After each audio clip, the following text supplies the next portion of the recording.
Hello again, I am Jim Bob and welcome back to F1 Manager 24 Creator Team. But keeps calling it Creator Team from force of habit. It's not, it's our 26th season update file, 1.2 edition. And we are back with Aston Martin, round 3 of our season here. And we are heading to Suzuka for the Japanese Grand Prix.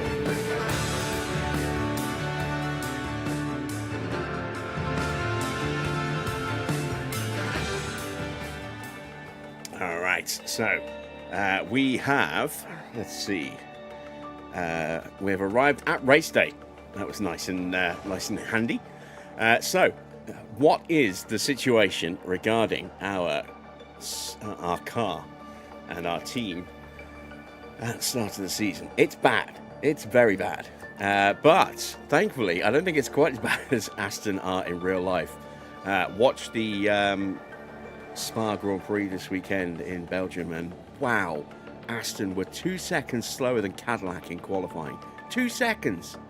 That's crazy. They really need to hope that their new car that they're unveiling at the Hungaroring is actually going to work, because, yeah, that's bad. That's really bad. Right, we'll get into a bit more detail with the Belgian Grand Prix in practice, but first we need to reassess where we are here. So let's take a quick look at our car situation, and it's bad, as you can see, very bad. We do have really good engine cooling,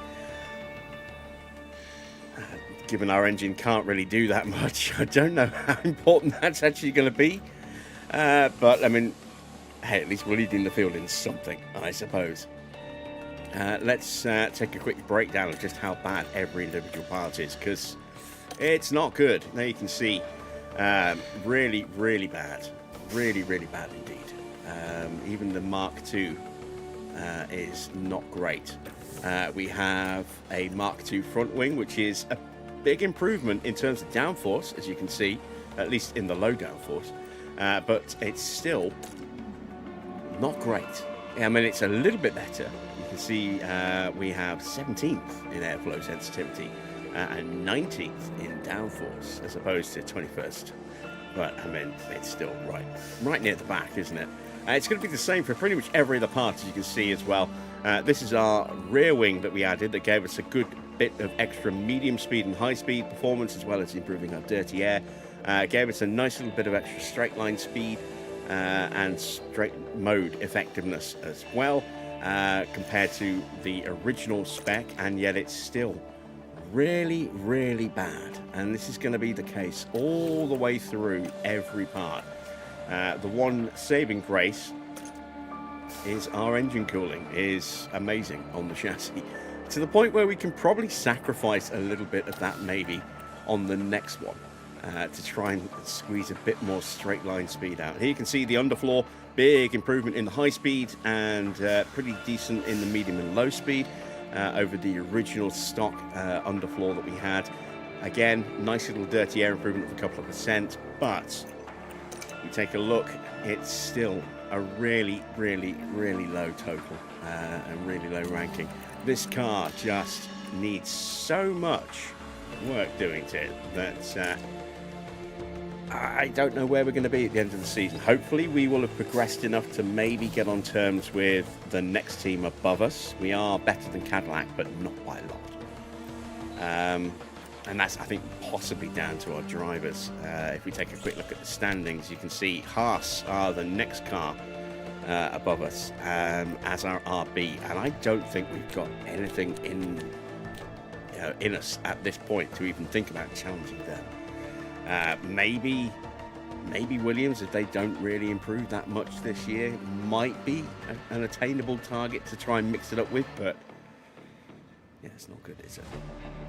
Right, let's see who's in the chat. We've got Dino, we've got Yes, we've got PR, Mycon, good to see you guys. Wayne's here as well. Hello to everyone else who's lurking in the chat. As always, please do feel free to say hello, and if you have any questions, please ask away, and I'll see what I can do to answer those for you.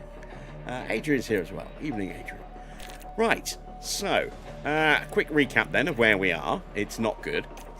And this is where we're going next, to Suzuka. We're going to have a very sort of wet beginning of the weekend. We're going to have medium intensity rain on Friday for practice 1 and 2, high rain for practice 3 and potentially qualifying as well, but it will be dry on race day. I'm not sure if that's actually to our benefit or not. So let's set some targets. Do I think Fernando can get into the top 18? I don't know. I'd like to think so, but I think that will be retirement dependent, so I'm going to play it a little safe, and I'm going to go 20th. And the lowest option we can go with Stroll is 21st. Stroll has got a lot of team stuff that he's doing, as you can see, for the sponsors, so his drive rate, development rate's down slightly, although it wasn't great to begin with, and his mentality's taken a double hit. So, yeah, that's not ideal. Also, in terms of staff, you can see that we have some other bits and bobs going on as well. But I don't think it's going to make a huge difference to Stroll's race, if I'm completely honest. Right, with all that done, let's head to Suzuka.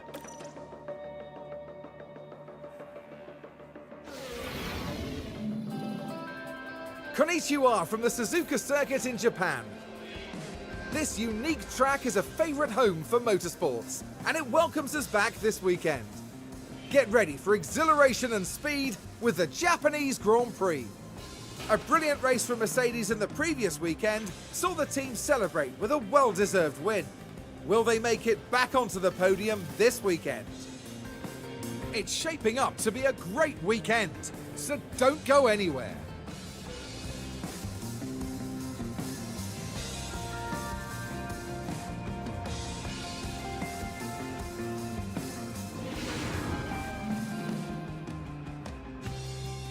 It was a pretty impressive weekend for Kimi Antonelli last weekend, getting the sprint and race win.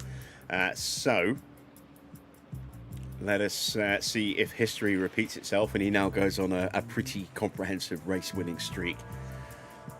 We need to set the car up before we do anything else. We're not changing out any parts. It's still too early in the season for that to even really be an issue. So we're just going to go straight to car setup. I'm just going to put one setup on both cars and work from there. So we're going to go with a 7, a 13. We're going to leave that as a 5.5. We're going to push that all the way up, and we're going to drop that all the way down. That's kind of a traditional value here for the toe here at Suzuka. It's almost always a 0. It's extremely rare that it's not. So we'll go with that. I think it's 17 laps around this circuit. We'll leave it at 15. That should be enough to get the feedback. We will do that with the pace settings. We are starting wet, 2.2 mil, so we're going to run the inters. We'll do the pace settings here. There we go. And yeah, we want that same setup. So a 7, a 13, leave that at 5.5, push that all the way up, and drop that all the way down. And go from there.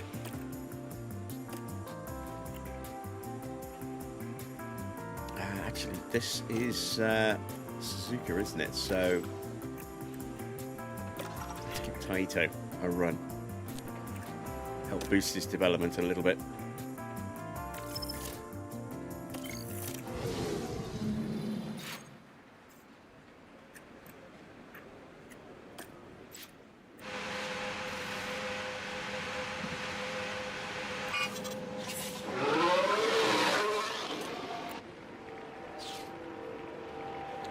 Early pit lane exit there for one of the Red Bulls, I think. Copy, very good. I think that is Sonoda.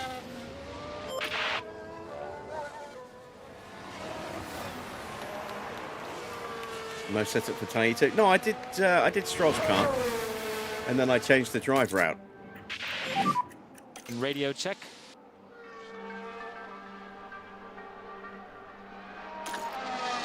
Yep, loud and clear. I did the car first, and then I swapped out the driver. Try and work on the car a little bit.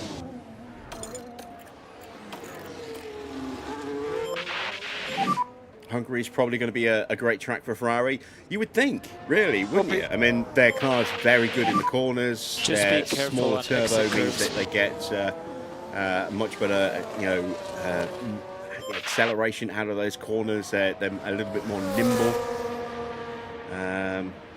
It returns the setup. It shouldn't do. If it does, that's a bug.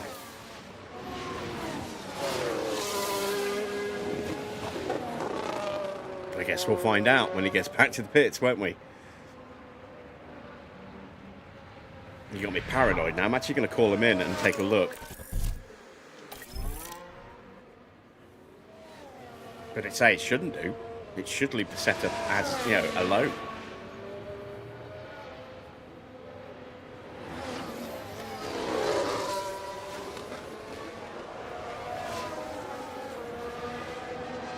Have got a few rookies running. Fauna Raleigh getting a run out at McLaren. We've got Yuki Tsunoda making an appearance for Red Bull, and that I think is Tsunoda. Yes, it is. Should know who that is, shouldn't I? I can't remember who it is off the top of my head. I want to say Durant, but I don't think it is. Richard Dunn is getting a run out for Alpine. And we've got Muller and Just come in slow. Colton Herta getting a run out at Cadillac. I was Dirk's. I was getting wrong, don't I? I was thinking about Dirk's. Right, let's take a look. Yeah, there you go.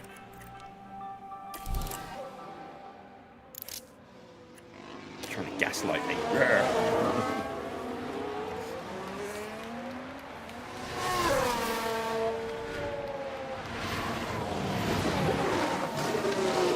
It's not Tsunoda, it's Solov.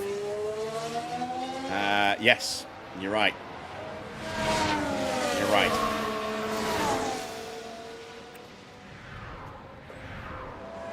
We have new caps to show, one of which still has tags. So, this one actually turned up today while I was getting a bit of a kip in the afternoon. We have, let's go 50-50, there we go, a very nice BMW Sauber cap with Intel on the sides, and I'm not sure who the number one is for there. And then the BMW badge on there, and then we've got BMW on the back as well. Very nice little cap. Very pleased with that one. Next up is the Renault cap that I was talking about last week. There we go. Renault, 5-time world champions in 92, 93, 94, 95, 96. Very old cap, this one. Very thin. Very lightweight. It needs to be a little bit reshaped. There's nothing else on it, but a very nice cap. Just you can see it showing its age a little bit. Then we have our first Williams cap. I believe it's taken me this long to get a Williams cap, but this is Ralf Schumacher's cap from when it was BMW Williams, and we've got the compact branding on the sides, and then we've got Ralf Schumacher on the back. Along with BMW Williams F1.com on the adjustable bands.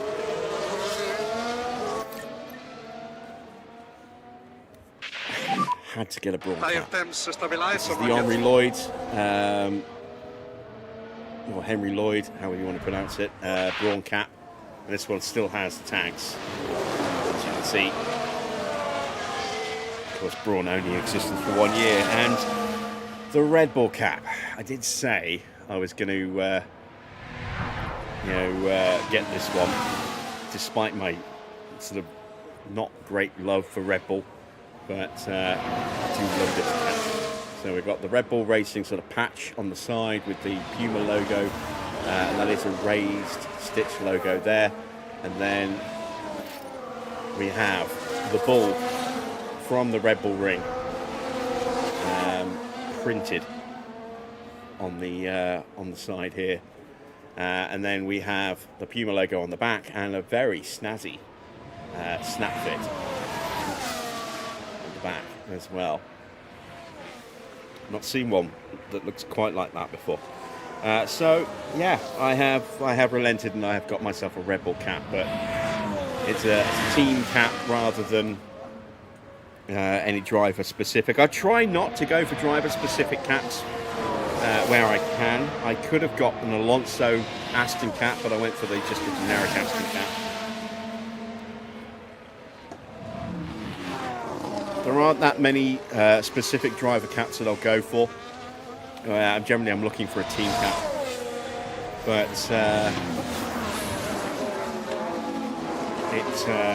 it's more usually that I want to get a cap for the team rather than an individual driver, unless it's a very specific driver. So that's why I've got now a couple of different Schumacher caps. Schumacher, one of my all-time favourites. I've got a Senna cap. I've got a Damon Hill cap from when he won. Well, it's like when he won the World Championship from '98 when he was driving Jordan, but getting hold of a Rothman's cap is like pulling hen's teeth. Let's speed our drivers up, shall we? So yeah, we've got a nice little collection added to, and more caps are coming over however long. I think I've got one or two more still to come. Let me quickly double check that actually. I do have a couple more cars to come as well. I've got a replacement for the destroyed Fisichella 97 Jordan, the Bitten and Hisses Jordan, on the way, because I want to have one of every kind of style of that famous B&H sort of livery, or at least the animal ones anyway. So we've got that coming. I've got a David Coulthard McLaren coming. It's the 2001 McLaren, the MP416, so that was Coulthard's best ever year in Formula One. And I've also got a 97 Jean Lacy Benetton coming as well, because it was a pretty cool looking car. It wasn't a great car, but it was a cool looking car with an interesting livery, and I wanted to have a Jean Lacy car. So beyond that, I have two more caps coming.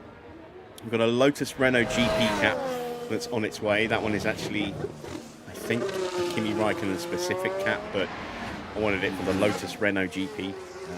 And then I've got a Pedro de la Rosa Jaguar cap coming, and I wanted that more for Jaguar than for Pedro de la Rosa. No disrespect to Pedro, but it's a really nice racing green Jaguar racing cap as well. And then I also have the Super Guri cap coming as well. Still waiting on that one. But that's it for the caps and the cars for a while, I hope. Let's take a quick look. Condition has changed. It's now dry. Well, I say dry. It's 1 mil. Still waiting on feedback. DRS enabled. Let's speed them back up again. We'll go back to full screen. There we go.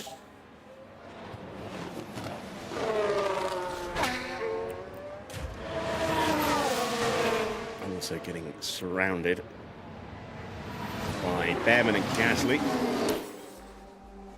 And they both dive into the pits. Is it actually staying dry? Let's have a look. Oh yeah, it is. It's going to stay dry.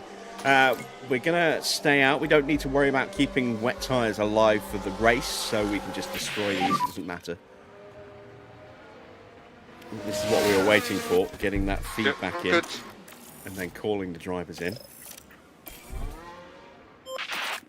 What is the rating? Oh, only 63. That's not good. Okay. Taito's not too far away, I hope.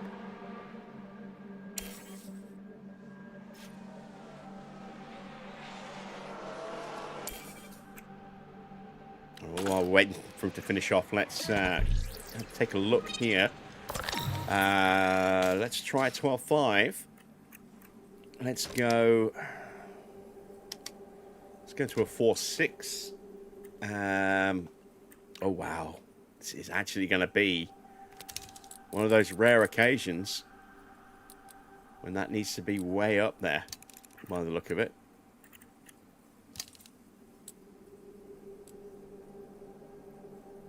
let's try that and see where we go with that. We're also going to put on some hard tyres for the second run. We do need to think about what tyres we want to hand back so that we can make sure we have the right tyres for qualifying in the Grand Prix. Grand Prix is going to be dry, so we want to make sure we're not just giving back softs all the way through each of these wet practices, because then we'll have no softs for qualifying at all. And maybe not the worst thing, but I mean, we definitely want to have softs available for this circuit.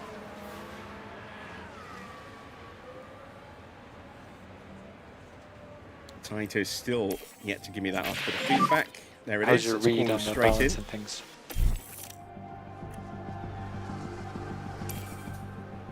Yeah, copy that. Should see him appear any moments. And white line, white line. There he is. Stop on the marks, find pre-start rev, switch off.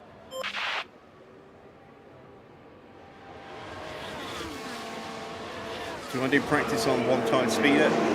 Not normally. Not normally. I usually speed things up. Sometimes I'm a little slow getting that done. Oh, wow, look at that. There we go. We nailed the car straight out. But I do think he probably needs a little bit more time on track for his development run. So we'll send him back out. How is Kato's helmet? It'll be a generic helmet. It won't be the actual helmet that he uses. It's. I'm trying to remember if I did put the better team helmets for Aston back in. I think I did.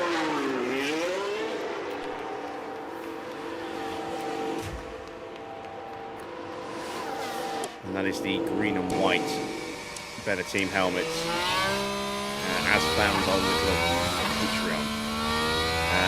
Tyres for Kato. I just wanted to send him out and see what his development run was like. 73%. Yeah, we'll call him in. Just want to see how long I needed to have him out on track. It was only going to be for a couple of minutes. Now.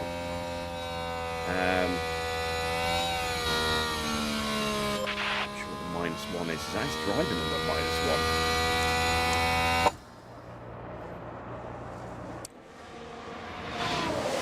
No, it's something, isn't it? We're going to be getting pulled over at 60. No, it's 01. Because he doesn't have a number. So most drivers that don't have a number go out with 01. How do I think the B-Spec Aston will get on? Well, it can't be any slower than the current car.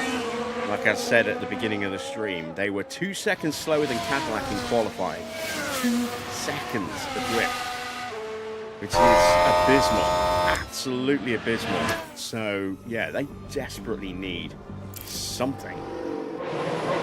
Let's see what a little happened mistake in the McLaren. Look at the McLaren driver here. Oh, we've seen a few Just go off the going track a there. little over the curves Perhaps there. a little lapse in concentration, maybe. Do anything to the car. And hasn't. Piastri will be happy about that. So let's get some hard tyres on. We can send out Fernando now as well.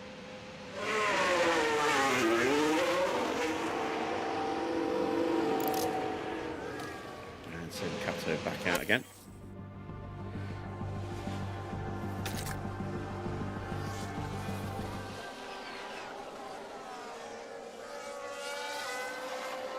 We won't have to do many laps at all to get him up to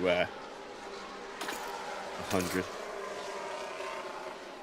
He's at 95 already.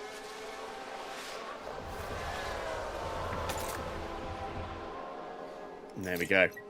Kato is done. So let's call him in. Save a little bit of wear and tear on that car.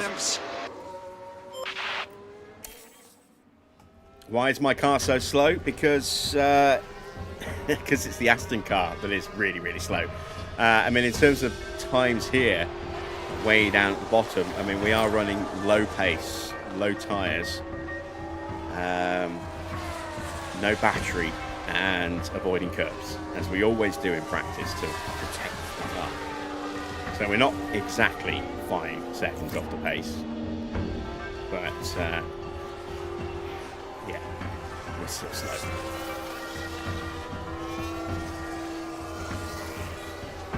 There's a reason why we called the episode the first episode of the year. Rescuing Nui. Yeah, we restarted the series once it became clear that research and development was broken on 1.1. And I did check that with 2 members of Sector 33. So, based on their advisement, I decided it was better to restart the series before we carried on. We're only, half the season in. We'd only done I think 11 races, maybe 12. So it made more sense to actually stop and start with a fixed database and fixed research and development. Because otherwise we were never going to get this car working. So that's why we started again. And we don't have enough rear wing at all. That needs to have gone the other way. Traction's still off, so my guess is that's actually going to be a 6.4 then. We can bring this down a bit, maybe go with a tiny bit more on the front wing.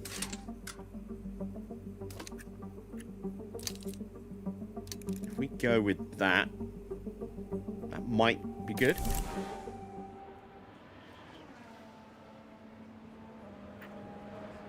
Yeah, I did label it as 1.2 to try and give it that distinction. We've got new thumbnails and on top of that, a brand new playlist as well. So these are not going into the other playlist. These are going into their own separate playlist.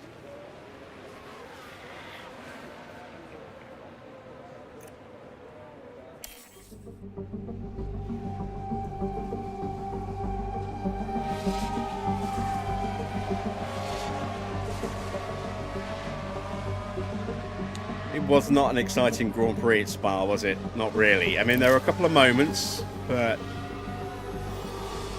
not much actual action. I think the judges got the penalties the wrong way round. I think that Hamilton shouldn't have been given a penalty, and I think Leclerc should.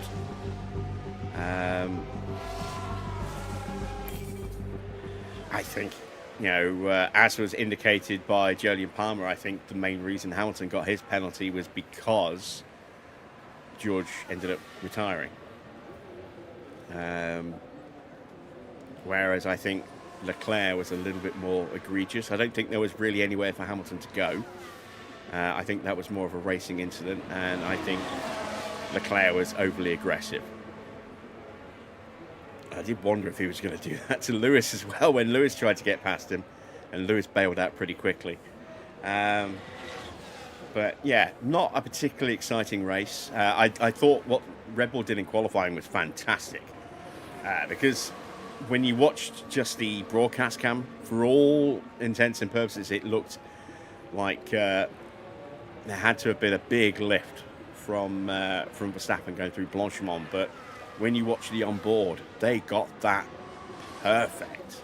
He was flat through that corner, and then Hadjar pulled off straight away, and that was brilliant work from Red Bull. Got to applaud them for that. They did that superbly.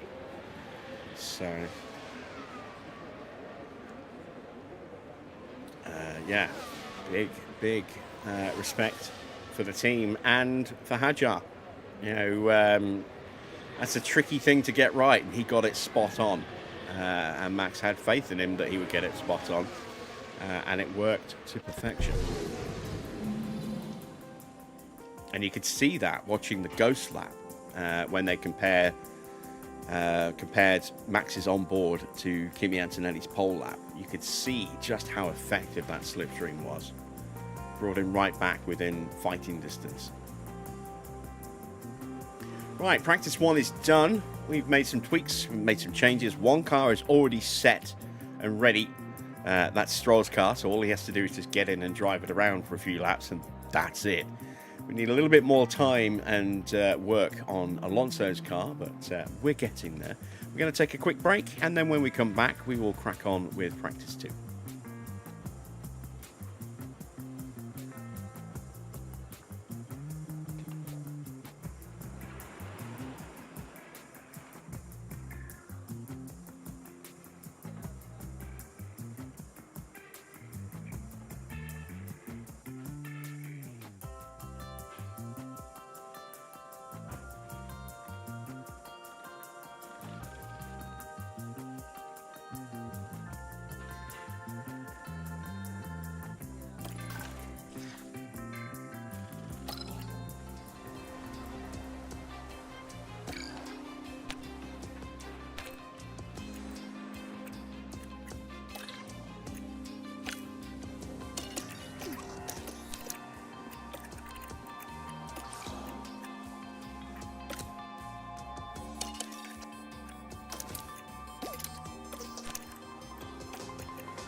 Okay, should be green. Back on, that might help. We are back and ready for practice 2. Let's take a quick look at the weather. It's going to stay wet. Okay, so that's not ideal. Let's send out Fernando. And now we'll send out Stroll. All the regular drivers back in their cars now.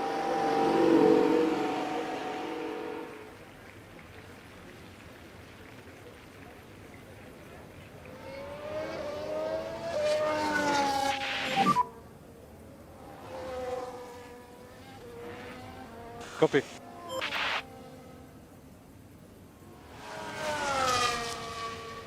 He surprised McLaren didn't do it for Piastri. I'm not. I don't think McLaren are going to do things like that because they consider themselves having 2 number 1 drivers, equal teammates. So they don't prioritise one driver over the other, whereas Red Bull clearly have a number 1, number 2 hierarchy in the team. They always have. Yeah. So, not at all surprised that McLaren didn't do that. What I am surprised about is that, given how well Norris was cutting through the field and that he was on better tyres at the time, why they didn't tell Piastri to move over to let him through. Norris punched his way through into the bus stop, and then Piastri immediately took the place back down the Kemmel Straight the very next lap. So, yeah, I think they kind of shot themselves in the foot a little bit there. But, I mean, it's McLaren, isn't it? They seem to be actively unwilling to use team orders at the moment, which in some respects can be a good thing, but you know, it does create a lot of unnecessary tension, I think, at times within the team as well. You're wondering how long it'll be before Lindblad and Lawson wipe each other out? I don't know. I mean, those two, they're putting on a show, aren't they? They really are putting on a show. And the car is improving as well, so we're getting some really good battles between those two. There may well be an actual physical coming together with them. There was a moment where... I messed Fuck's up. sake, Stroll. What have we done? Yeah, okay. Is that spin? Understood. Yeah, it's a spin. Now we can see what happened. Things were all right here. And that's it. That's the spin. In the end, just a helpless passenger.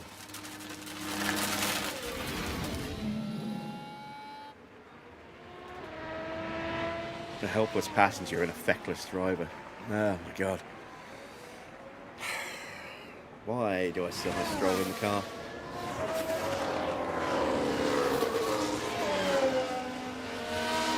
If I had the budget, I would have binned him off, but I don't have the budget. I can't bin him off and improve the car, unfortunately, so...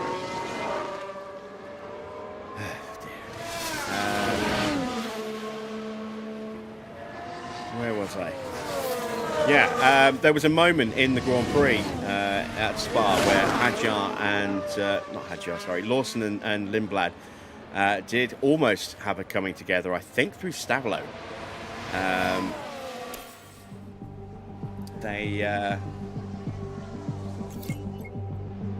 One of them, I don't know which one it was, but they both got investigated for forcing a driver off the track.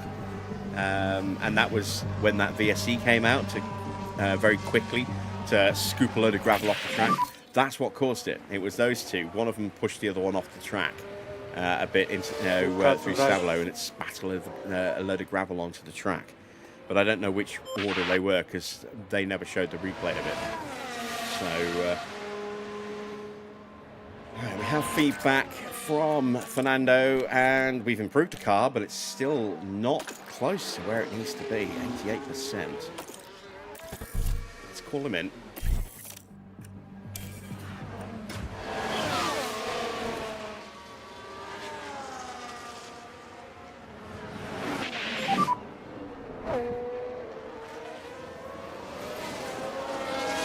Okay.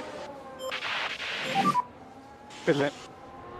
McLaren cutting their nose off to spite their face. They could have got a better result. They Okay. may have looked into better results with Norris. Yeah, well, I mean, that's just, like I said, McLaren just don't want to favour one driver over the other, despite the fact that there is a feeling around the paddock that there is very much, you know, an internal bias towards Piastri, towards Norris over Piastri. Wow, this setup is not at all what I was expecting. That's going back down to 0. I think we might need a lot more front wing potentially. I'm going to go to a 9. I'm going to do that. And let's see what that does. Let's see what Stroll's prep level's at the moment. 92%. Yeah, that's okay. We'll let him finish his stint.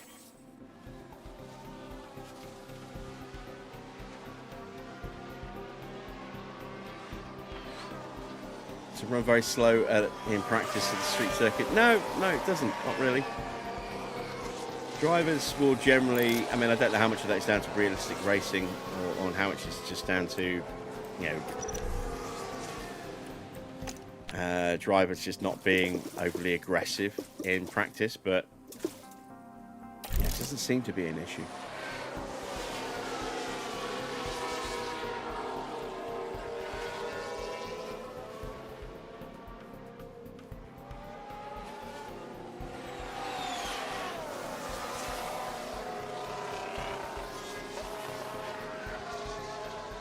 I can see where the thought comes from. Because it's a thought I used to have myself, but yeah, I mean, it hasn't really been a factor for us, you know, increasing a risk of a crash.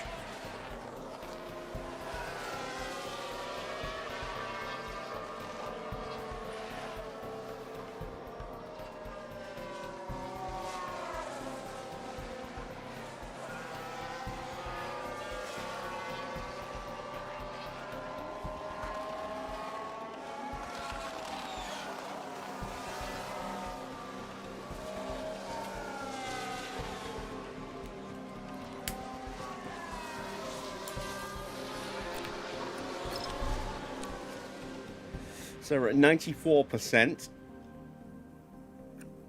I'm going to send him out for a very quick lap on mediums. So I don't know if we'll actually get the opportunity in the next session or not, depending on the weather, to do it relatively safely. And while the track level isn't too horrendous, we'll do it now. There we go, 1 lap. So we'll hand back a set of mediums in this session.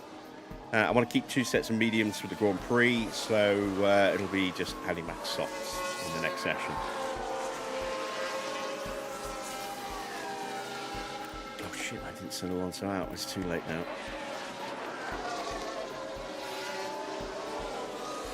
I think Ocon's gone after the season. Bem is so much better than him right now. Yeah, I mean, Ocon has not been performing this year. And we're at that kind of point in the season where negotiations start to finalise. So he hasn't got long left to turn things around if he wants to get a new contract.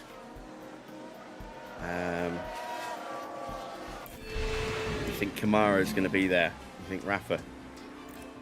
Maybe. He might make it. I don't know. I mean, Haas are not obliged to take him on. So it will be their call. They may go in a different direction, but I wouldn't be surprised to see him take that seat. All right, practice 2 is done. We'll pop another quick break, and then we'll get 3rd and final practice underway.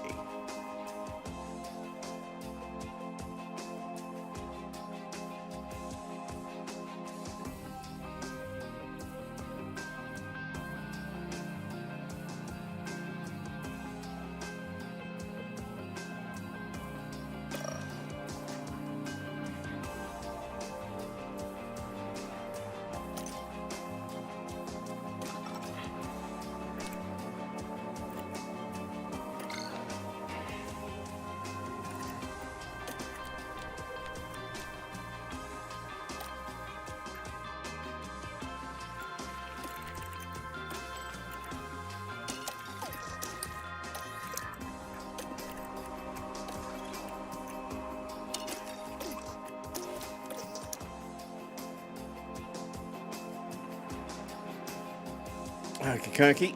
We are good to go in third and final practice. Don't need too many laps here for Stroll.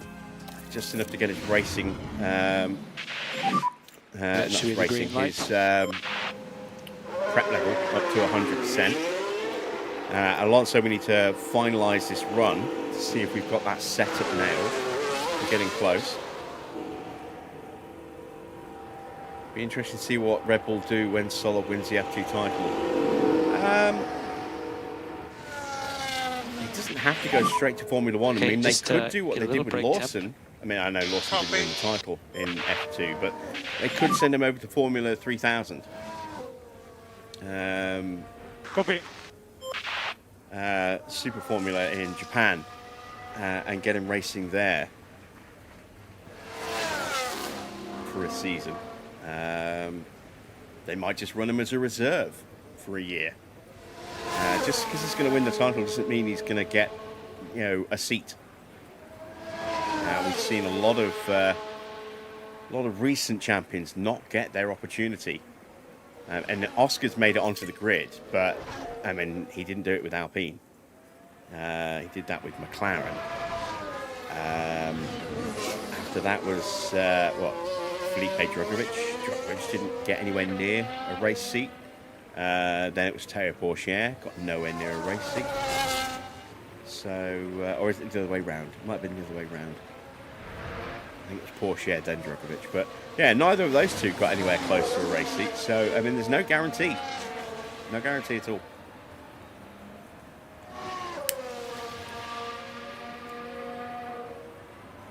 The thing is, I think winning the F2 title is now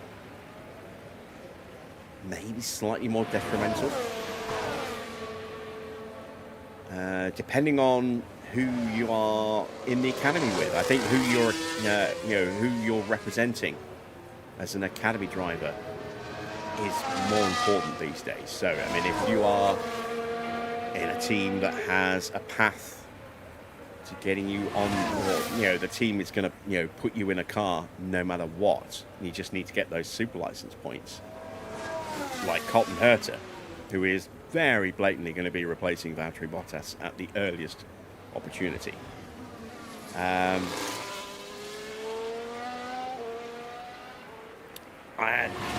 don't know if there's no path to a race seat, then you're in trouble. I mean, when was the last Williams Academy driver who actually got into a race seat at Williams? If you discount Colapinto, who was there briefly for a few races when they got rid of Logan Sargent. I can't remember who. It's been a long time.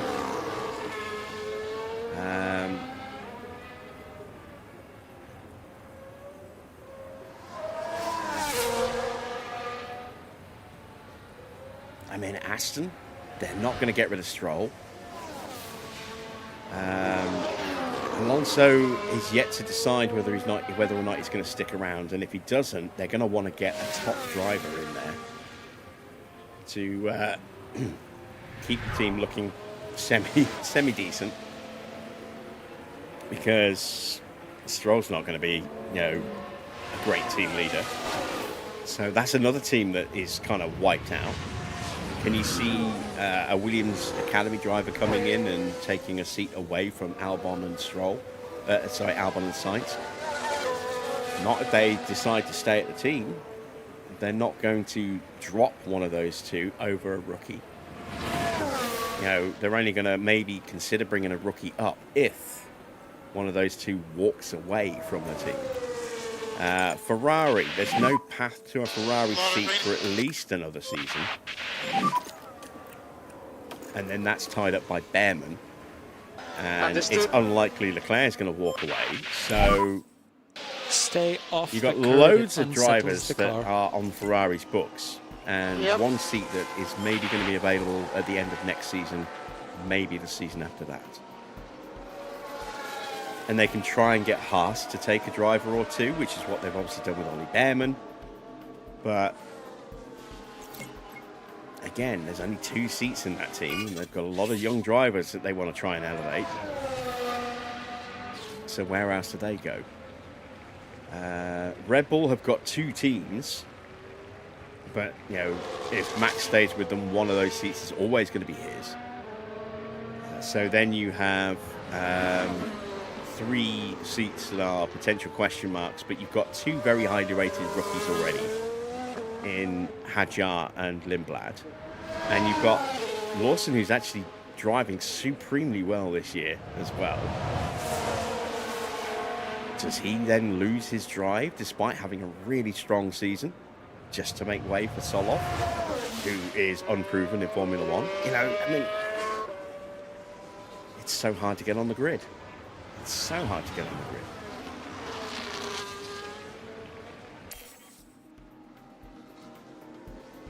It was easier in the olden days to get on the grid when teams were cash-starved, because if you had a good sponsorship package behind you, it's welcome to the team. Hence Nikita Mazepin, hence Sergei Sorokin, hence Nicholas Latifi.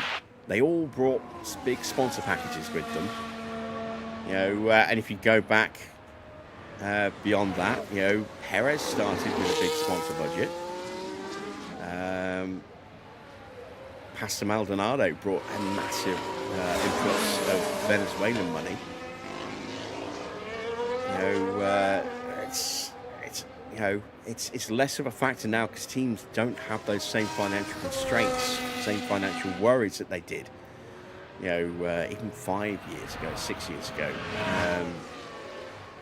You know, during the pandemic and in the run-up to the pandemic. That's what happened to Williams. They just ran out of money, and they were desperately grabbing whatever driver they could that would bring in enough cash to keep them going. And then the pandemic happened, and the team kind of just completely ran out of cash, and that's when Williams had to be sold to Doralton Capital. But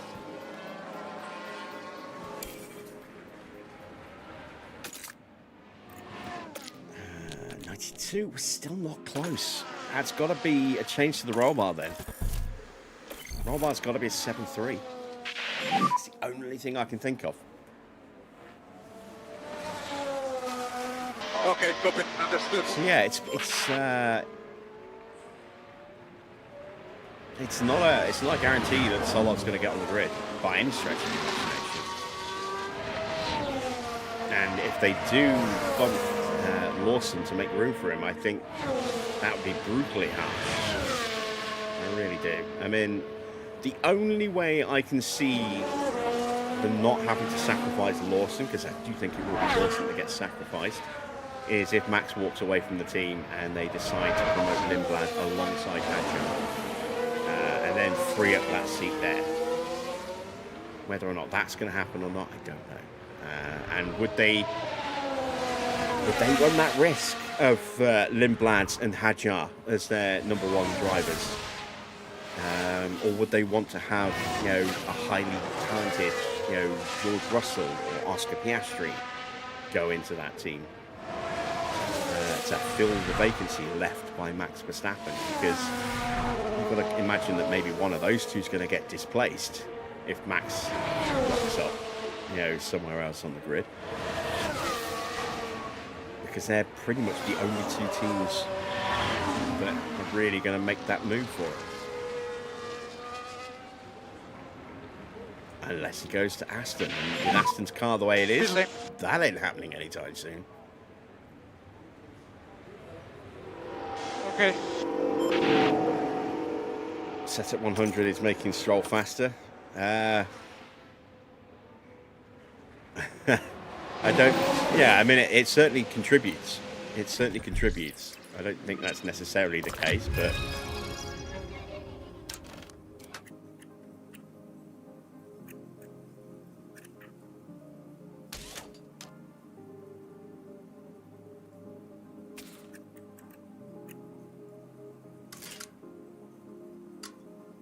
I'm going to go with that. Got to remember, I do need to send Alonso out instead of mediums before the end of this session as well.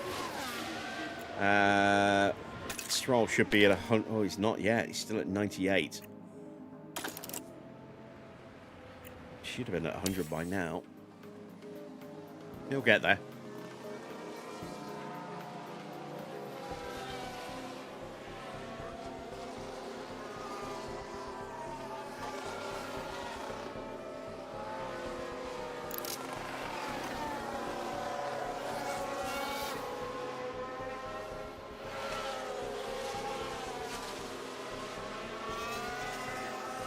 You also have to take track conditions into account as well.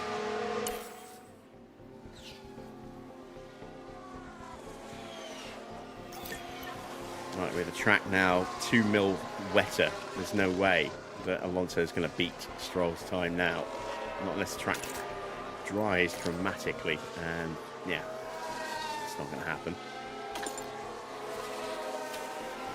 Are we where we need to be? We should be. Yes, there we go. Driver prep is 100%.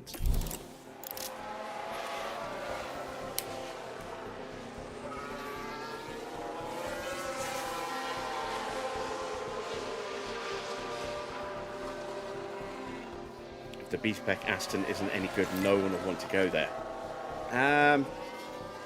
It's not just about the aero package; it's the engine as well. And it might well be that the B-Spec doesn't work amazingly with a bad engine, but might work really well with a better engine.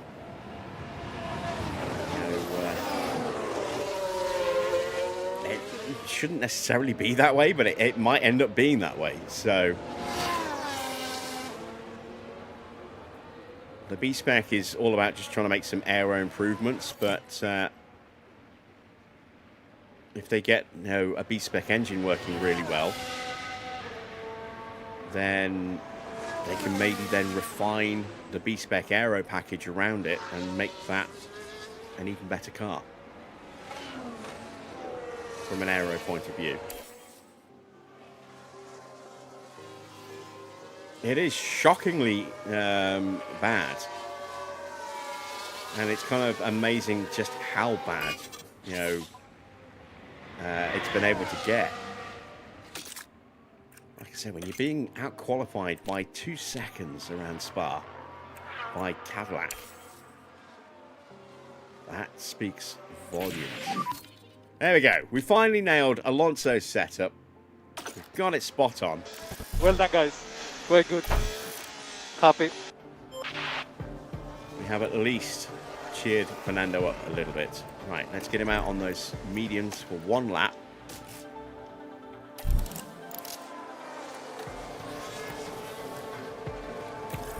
Should be a disastrously slow lap.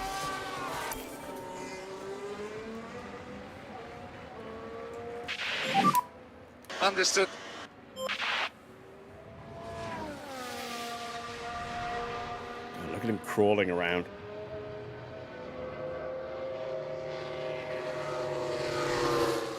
Oh, Jesus, that car sounded unhealthy.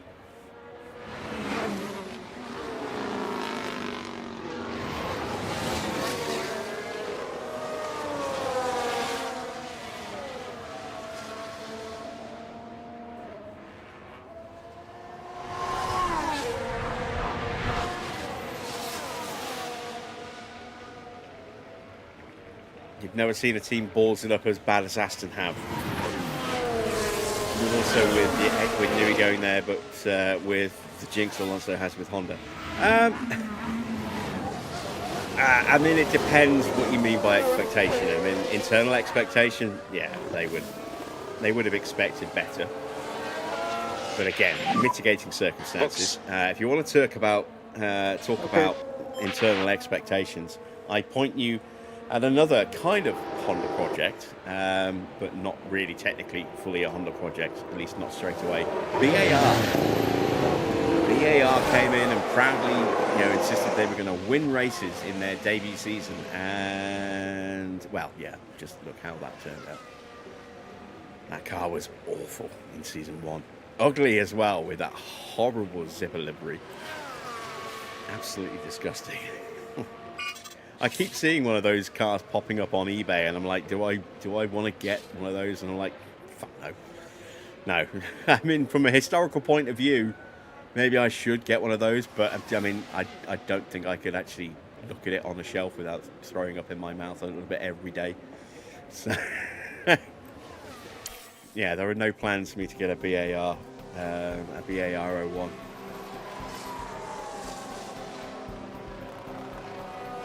Hey, Vito. Let's see.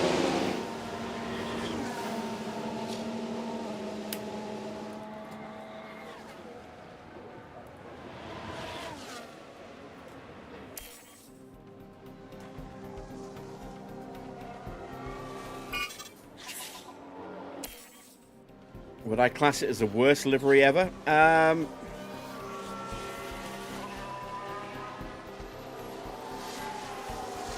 I think the way they tried to do it, yes, probably. It was just such an ugly design. I mean, yeah, the Honda Earth car was not a good-looking car, but at least it was symmetrical. I think if you look at what BAR wanted to do, which is kind of like the American thing of having a different livery on each car, if they'd gone with either a full Lucky Stripe car or a full 555 car, either of those two would have been really nice liveries. And they did kind of then go full Lucky Stripe the following season. But, you know, even that full, a full blue 555 livery would have looked really nice. But yeah, the Lucky Stripe on its own would have been a beautiful looking car, livery wise, and that is kind of where they went after that first season. But because the FIA wouldn't let them run separate liveries, they just literally welded them together and painted a zipper down the middle, and it was god awful. It was so bad, such a mishmash. Dear oh dear. Right, practice is done. We have finally got both cars set, both drivers fully prepped as well. We'll take ourselves a quick little break, and then we'll get qualifying underway.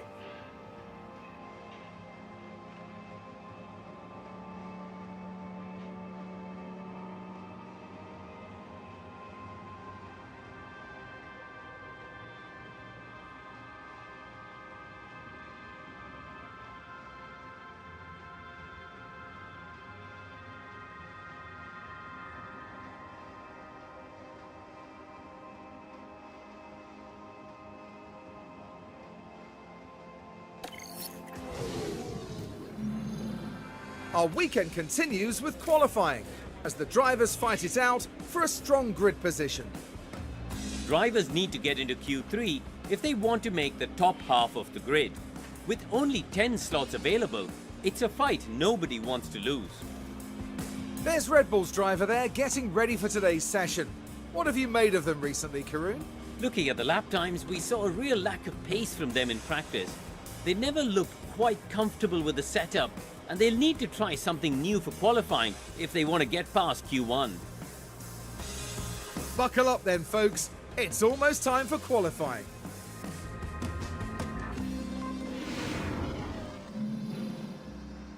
Okie, let's get some qualifying underway, shall we? 1.57 mil on the track in terms of water. Not huge, but not horrible. Drop in frames down to 8 frames a second for a moment there. We're not changing the setups, we're not changing... you know what? Let's go to flying laps with a cool down lap. There we go, frame rate sorted itself out again. Let's see if we can get enough battery back in the car for the second run.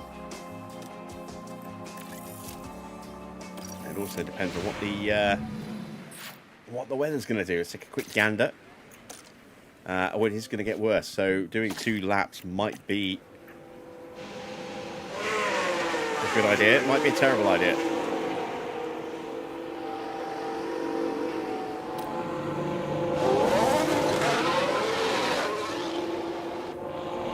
Getting out in front of Piastri there. That's going to ruin Piastri's lap. Is it Piastri or is it Norris? I think it's Piastri. No, it's Norris. We're in front of Norris. And try and get some brake temp before you start the he's not push. going to like that. Yeah.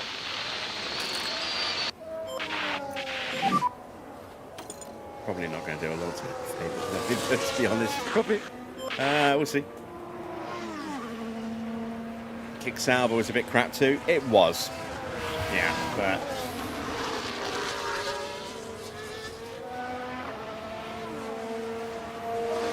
Interestingly enough, another team that went with that kind of split livery idea, Cadillac has now switched, based on fan feedback, to a traditional style livery that is very, very similar to the livery that they ran in Miami. So good to see that they're taking that on board. I mean, that's the first thing I said, wasn't it, when I saw it? It was like, that is so much nicer than their traditional, their traditional livery. What the fuck is Stroll done now? Yeah, okay. Okay, understood. Damn it. Single yellow. Okay.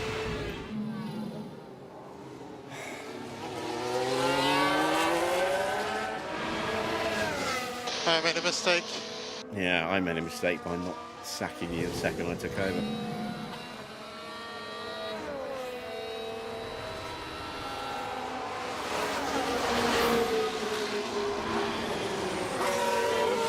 Yeah, I think Williams are putting a new chassis on, aren't they?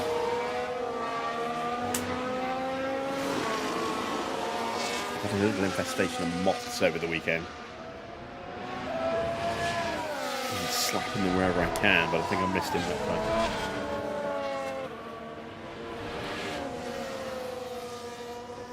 I had some big sheets of cardboard, which I hadn't really been doing anything with. I'd kept them from when I had my IKEA furniture delivered, and I thought I always had them in the back of my mind that I could do something with them, but never got around to it. And I think they've been trying to, nest in there, so threw those out over the weekend. But there's a lot more crap than I need to get rid of. Good gap ahead. To get rid of them all. Remember, charge off. All right. Flying lap time. Oh, there we go. Norris is through already. So we're going to have a compromised sector 1.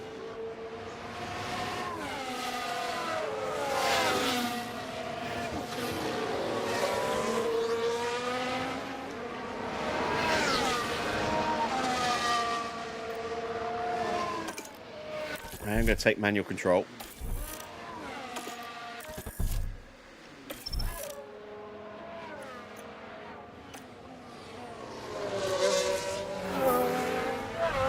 This is mainly so I can make sure that we are harvesting battery all the way through the second lap and then not deploying it until the last possible second.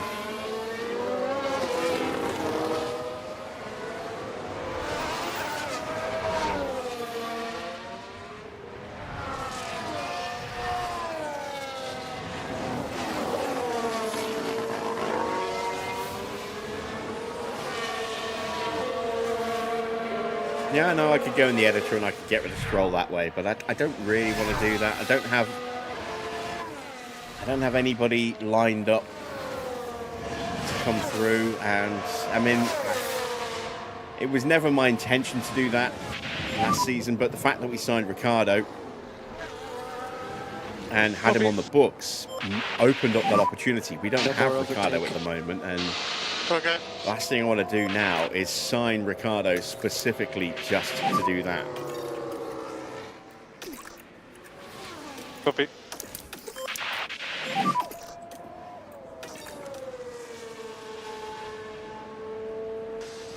Okay, copy. Let's look after this tire.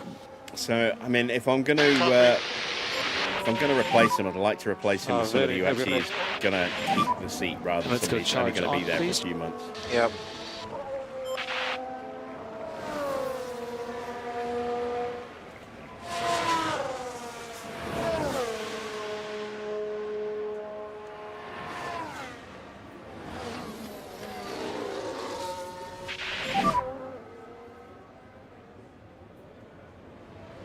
Okay. Yeah.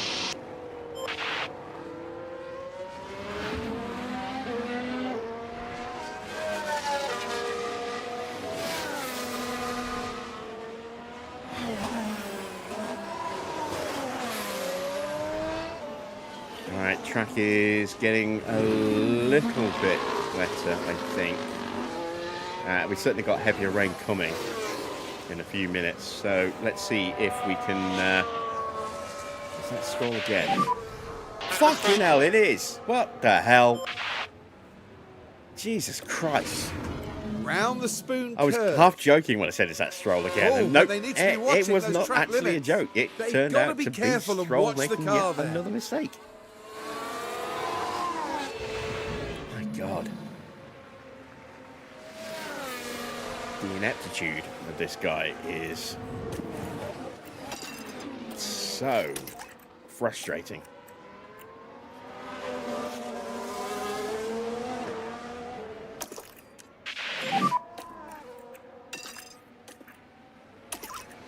Yes. No tire managing required. All right, Let's we've got use a clean lap here with a track Okay, mode that's push. still pretty good for another couple of minutes. Let's hope that we can actually do something with this. We might, if we are really lucky, actually squeeze Alonso through.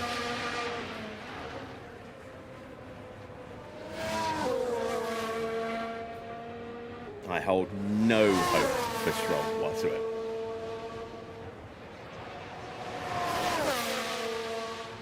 Not even sure he can beat Bottas.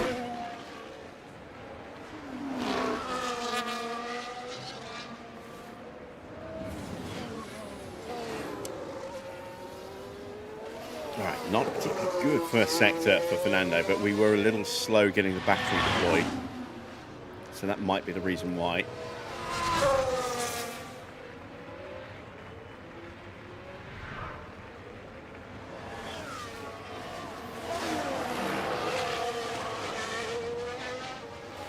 Let's see what his middle sector's like as we head out of Spoon, back up the hill towards 130R. No improvement there either. Have we already peaked here with Alonso? Stroll's actually looking like he might try and out-qualify him here. Okay, we're out of DRS. Confirm. We do get an improved final sector, but it's not enough. And Stroll does out-qualify Alonso. Wow. Did not see that one coming. Okay, copy. I am definitely Yeah, just coming go a in, bit aren't I? slower. Yes. Yeah. Charge on. Stroll is pushing maybe too much. Yeah, that doesn't explain why he spins out when he's on an outlap or an inlap or a cool down lap. He makes the mistakes when he's traveling at like half the speed. I don't know, maybe he's like a bus rigged with a bomb, that if it drops below a certain speed, his brain explodes and common sense goes out of his ears. I don't know.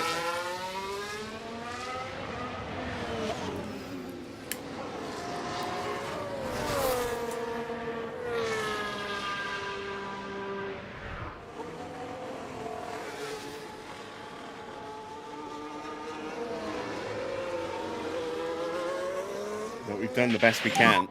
Okay, it's very heavy. We're not going to improve now beyond what we've got. So, yeah, track's only going to get worse from this point.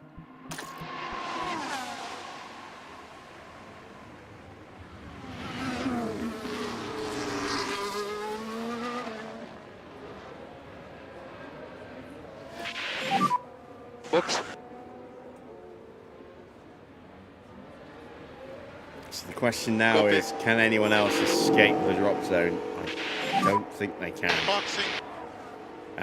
The Cadillacs certainly won't, and Just I don't come in think slow. either Williams driver can either. Oh, and they're nose to tail. All right, we will ride on board with Alex Albon.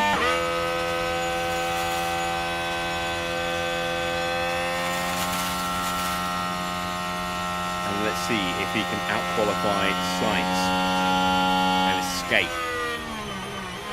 Or if Sainz can out-qualify Ocon and escape. He's half a second, yeah, just over half a second behind Sainz, nearly 6 tenths. Not sure how far ahead of Ocon. How far ahead Ocon is. Oh wow, this is the energy ramp down.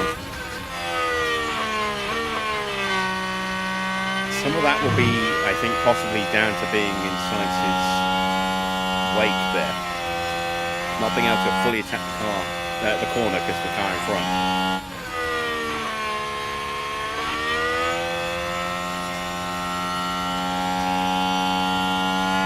Now a yellow flag, that's somebody off at the hairpin, I think.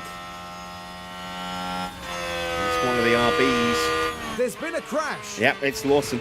Now this is where the RB driver's involved. And his ends up teammate in front. making contact with the barrier. No, that was That's a harsh. tough It almost one looked to like he was take aiming both for him. driver and the car. Almost looked like he was aiming for the Haas there. So Lawson's done. Sainz is only a tenth behind Ocon.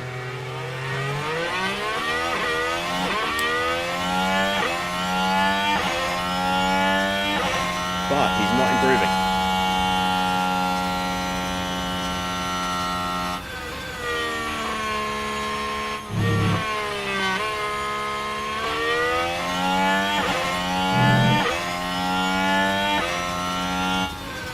Oh, they both have to lift for the for Lawson.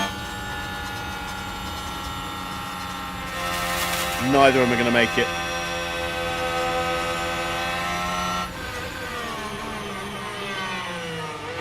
Ocon's not going to improve because of the conditions. And now any chance these two had of improving has gone out the window.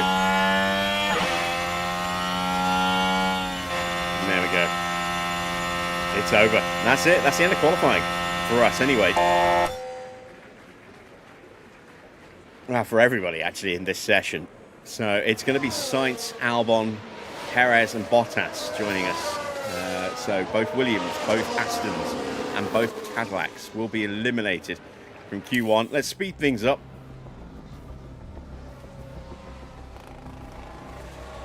Because as you can see, track is only getting worse.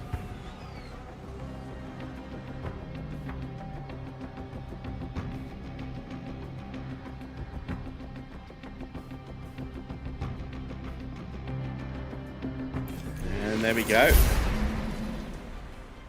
Out in Q1. But the big surprise, Stroll out-qualified Alonso quite comfortably. So let's see who sticks it on pole position for the Grand Prix.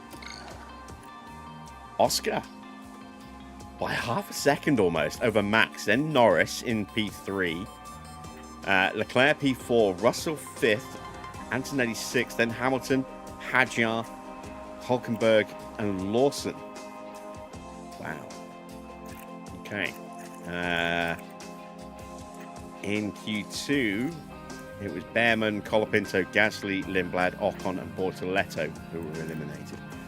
No penalties going into the Grand Prix that I know of, and I doubt anyone will need to start from the pit lane, although we don't know exactly what happened in the last session.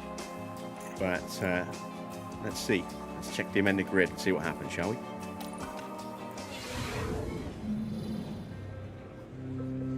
It won't be long before we get underway here in Japan with 53 figure-of-8 laps around this historic circuit.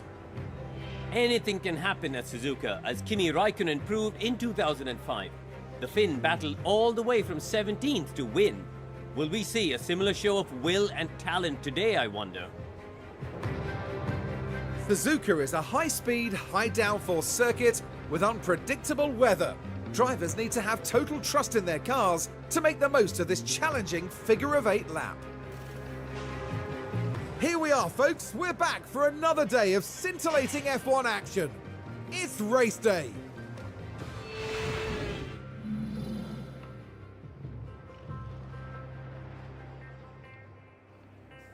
Okay, let's check, shall we? Yeah, no penalties, no pit lane starts. It's as we qualified, which wasn't good. We're going to go soft, medium, but with the potential to switch to soft, medium. What's the temperature? Let's have a look. 20 degrees. Not sure what that's going to do to the track. Let's take a quick look. A lot of clouds, a little bit of warmth towards the end. We'll see how we do. We are going to take some fuel out. We're going to get lapped at least once, possibly twice. So we're going to take 3 laps out because we might get a safety car as well, or a VSC. Let's take 3 laps out, and if we have to do a little bit of fuel saving, we have to do a little bit of fuel saving. We're not going to go aggressive off the line. We're not going to do anything. We're just going to see what happens. Yeah, there we go. We are prepped and ready. The start of the Japanese Grand Prix is next.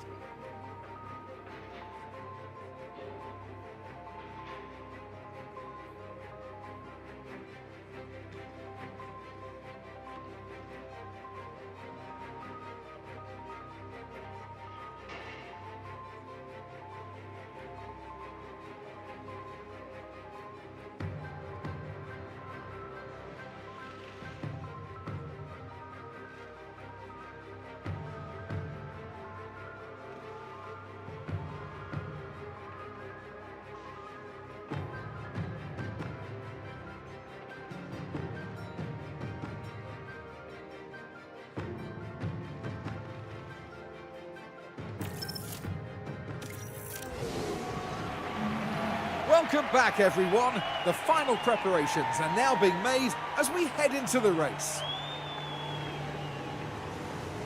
8 isn't quite where they'd want to find themselves, but we know they're capable of turning this around. But remember, anything can happen in Formula One. Get ready. It's the Japanese Grand Prix.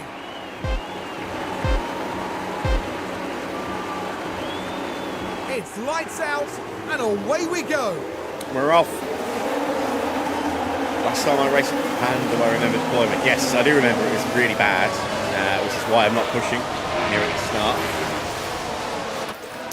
I'm also going to turn off the boost. And we're going to sit in just deployment like this. Stroll's gained a place. Okay. I suppose we should give him the honour of watching his car, seeing as he is the lead driver at the moment. Even in Pure Gaming Universe, you've just joined What's My Strategy using ERS. I generally try not to go too aggressive with the battery. I generally tend to leave it alone and then use it when I've got a real attacking opportunity, and then try and recover so as quickly as possible, so I don't lose out too much elsewhere on the lap. Evening, Daniel.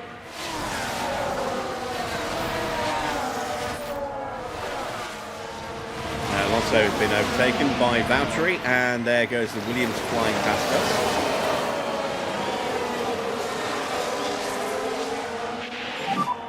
Yeah, I'm struggling. No problem. See Stroll. The big deployment of battery.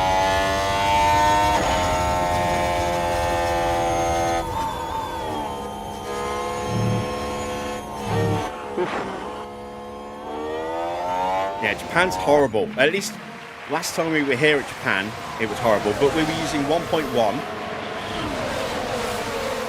And, you know, now on the 1.2 database. And on top of that, Realistic Racing was updated since we were first at Japan as well. So I'm hopeful it's going to be a little bit better this time around.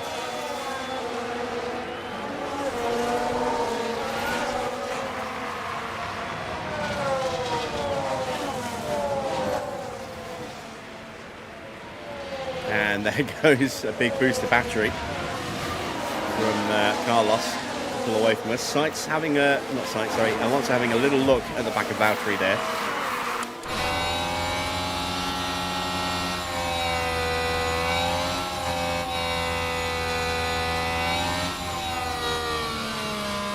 We've got the extra half a megajoule.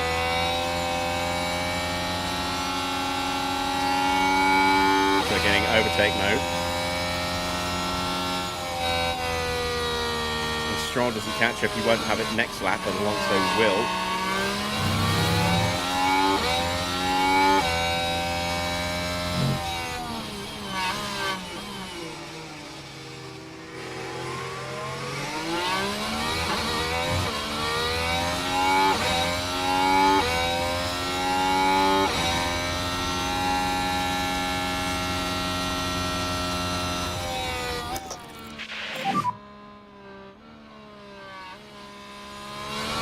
Copy.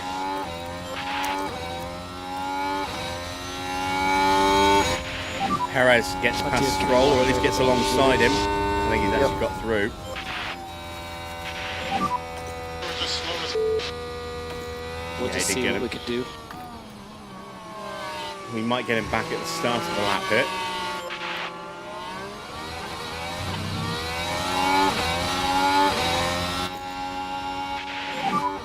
Copy.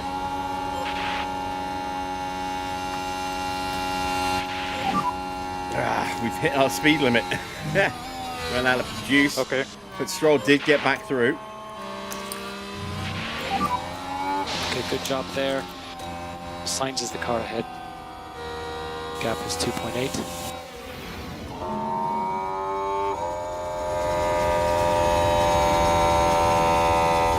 Just enough battery and pace left to get through. We really do need to get that first engine upgrade. Oh, see that, man? Yeah, you did your job. Well done.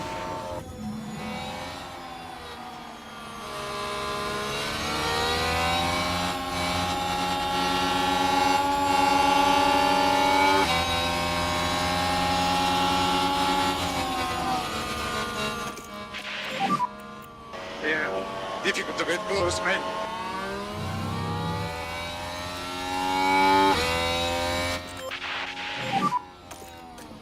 I'm not going to put Stroll in high overtake. That's just a recipe for disaster.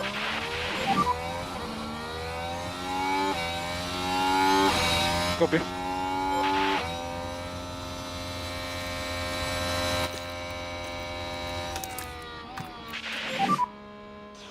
Copy.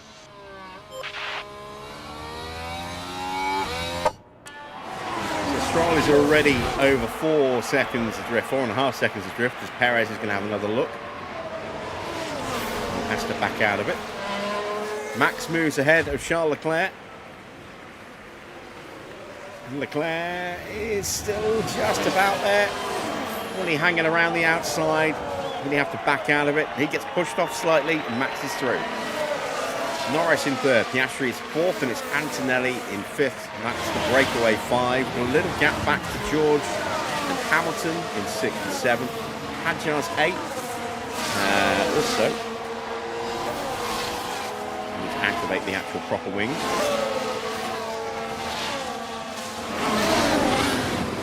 I knew I forgot to do something.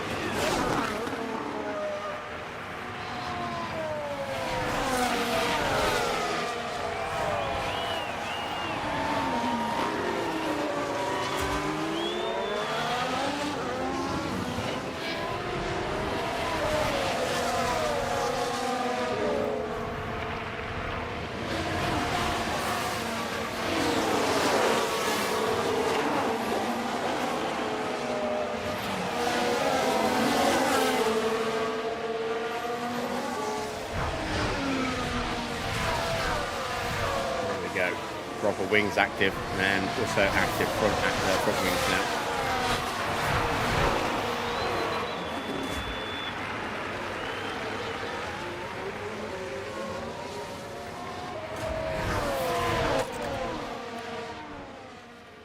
Right. Ideally, if we want any chance of doing something, we need to try and get away from the cars that are pushing us like this. Easier said than done. So we just need to go charge on. Okay.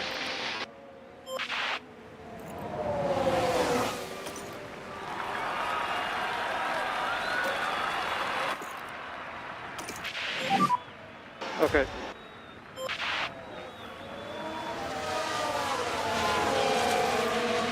Okay, no way through. Copy. Copy.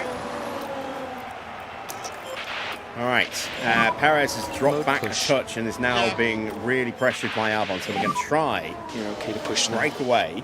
Yep. Oh, God, Perez immediately straight back on my gearbox the second I do that.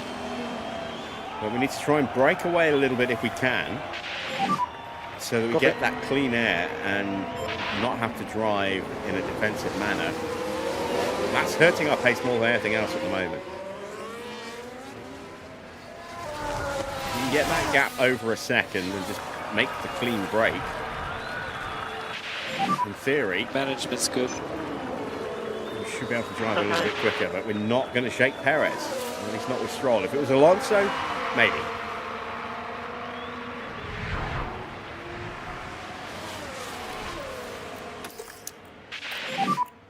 Okay, charge on, charge on. Copy. Try and get the temps down. Yeah.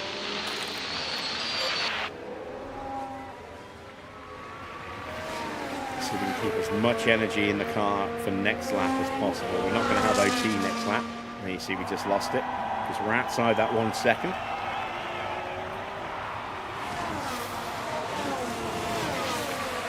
But we do need to take a run at the cars in front. And all of a sudden, we've got a little bit of a gap.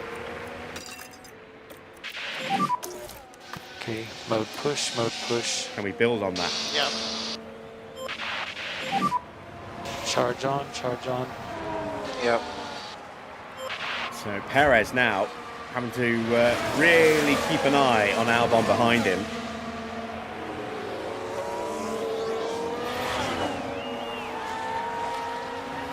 It's still quick though, it's still closing in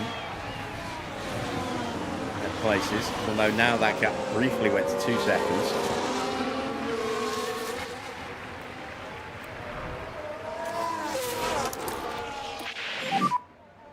Okay.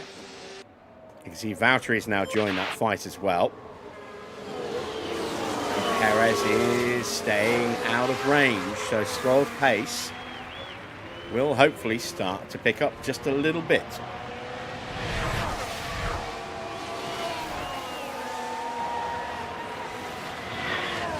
I mean, probably not by much. It is Stroll, after all, but...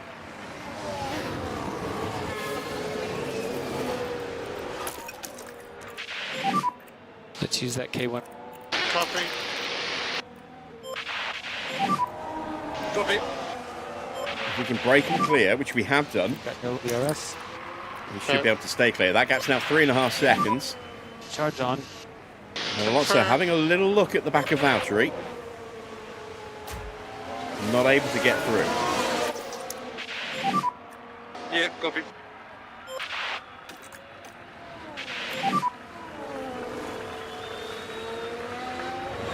Copy.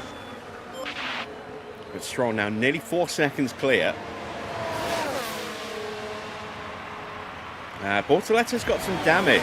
I don't see any damage to the car, so I'm guessing he's gone over a curb and it's damaged his underfloor. Copy.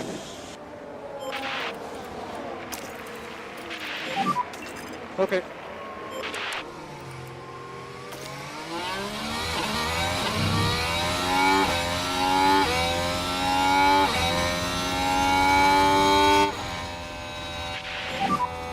Copy.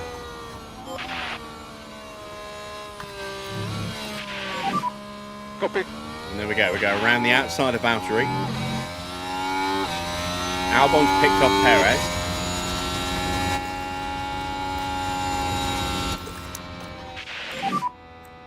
Copy. He might start to close in on Stroll now. Copy. We need a back off. Yeah. And then we run out of battery. As long as Valtteri doesn't get through again. Yeah, he's not close enough. But again, look, that gap's 4 seconds and Stroll is half a second quicker than the cars behind. Now that he's not having to worry about cars behind, he's actually closer to Bortoletto as well. Portoletto losing out time. So we took almost a second out of Portoletto last time round.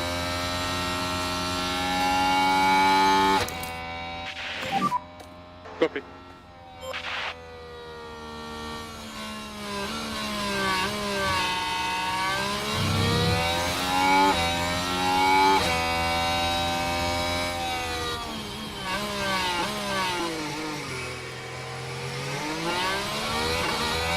Leclerc gets ahead of Verstappen.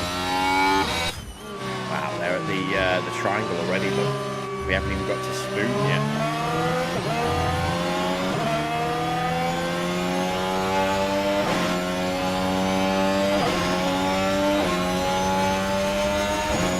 Yellow flag.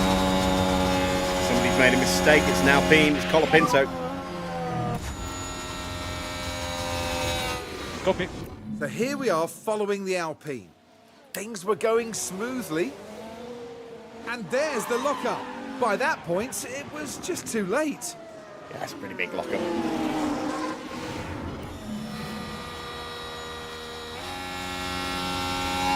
Has got going again in front of Stroll. Albon's really pushed away from Perez, and look how quickly that gap's opened up. And how big the gap to Stroll has shrunk by.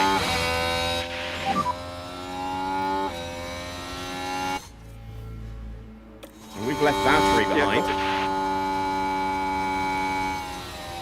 Right, so we're at 8% battery going into turn 1. Let's see where we are on battery for Alonso next time round.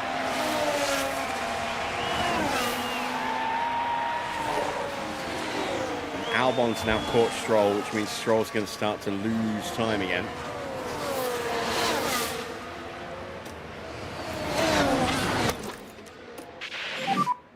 Mode push. Yeah. So we can at least push the pace a little bit.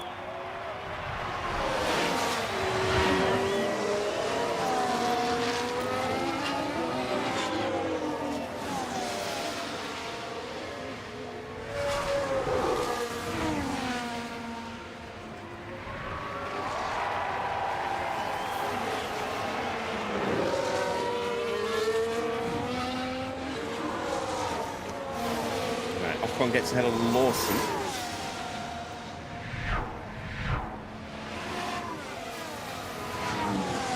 Antonelli gets ahead of Norris.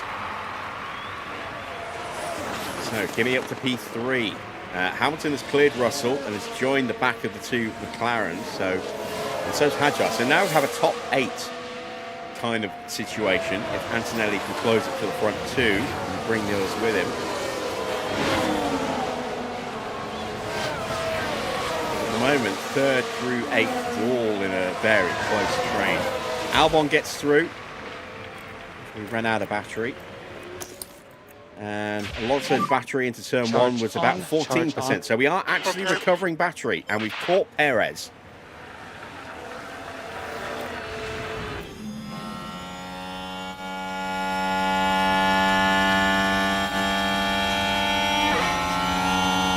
Then just to boost the battery there.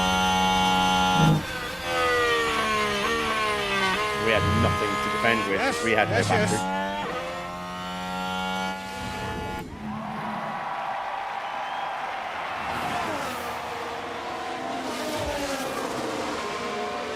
Ocon and Lawson still fighting. Softs versus mediums. I didn't actually look at the tyre situation. We've got 3 drivers on mediums. Everyone else on softs. I would imagine this is going to be a 2-stop race for most of the grid, but you never know. We might see somebody try and 1-stop it. Maybe the mediums are going to try and 1-stop. Somebody's off. It wasn't Stroll. It's Colapinto again. And there he is. There's Colapinto. Here we are then at the 11th Somebody corner. having a worse Whoa! And around they a worse spin. session than Stroll. Oh, dearie me, you don't want to be doing that.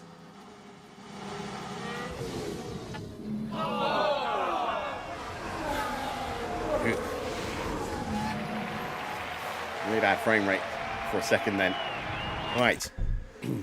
Been bitten a couple of times recently. We're going to create a save periodically throughout this in case it crashes, and we can pick back up pretty much not far away from where we left off.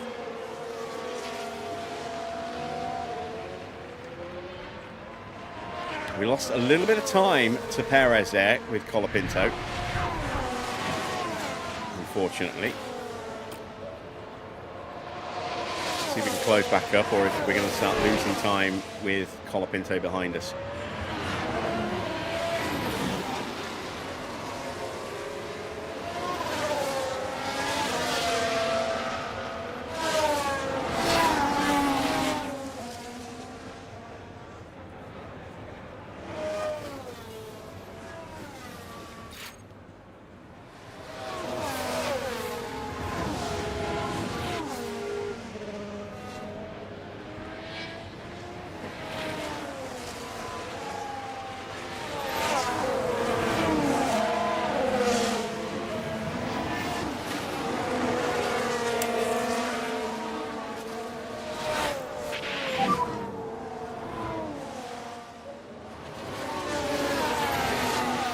Okay. Now closed in.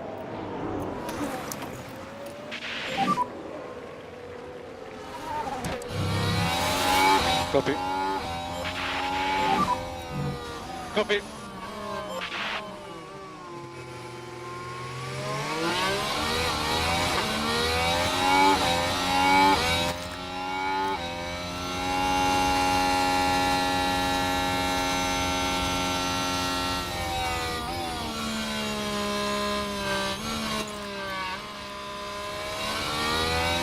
We're seeing pit stops already. Look, Hadjar is in. Set of mediums for Isaac. He's going to get an undercut opportunity here. Maybe. Oh, wow. It's a bad stop. It's a really bad stop. Oh dear, that's not a Oh, good horrible stop for Hadjar. So there goes his undercut.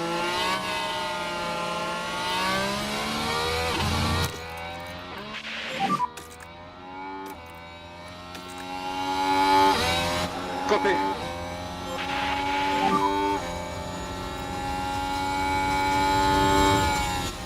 Okay, copy. And we punch our way through. Lovely stuff.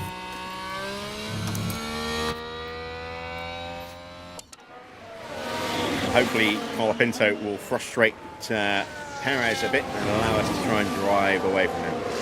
Albon has broken away from us. We're now 2.5 seconds behind, but we are ahead of Hulkenberg. There's a yellow flag. That is one of the Haas drivers, I think. Yeah, I think Behrman with a lockup. Now with the Haas. Nothing wrong so far. Very heavy on the brakes. And they Yeah, ended he up locked up their own very early on. passenger. Just losing out the one place, though, to the back of Arvid Lindblad.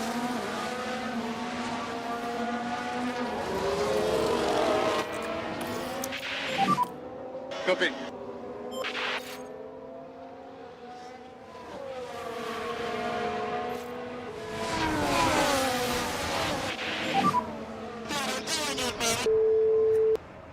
Yeah, unintelligible Just there do- from Stroll.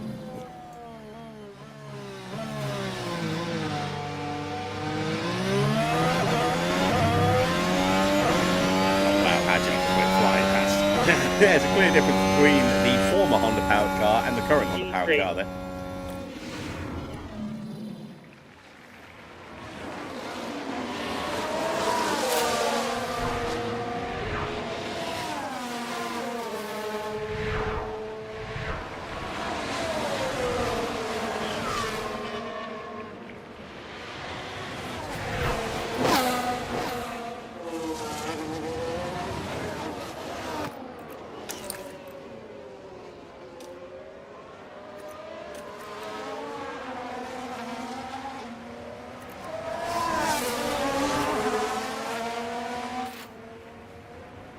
I don't like this situation here. So I might make a run at us into turn one. Nope, we're okay. We're okay. Even Davis. They got rid of the best engine on the grid for a Honda. Smart move, Aston. Yeah, well, I mean, in theory, on paper, it was a good decision. but I don't think they realised just how far behind Honda would end up being. Based on Honda's decision to pull out and then sort of slink back in again, a year and a half later.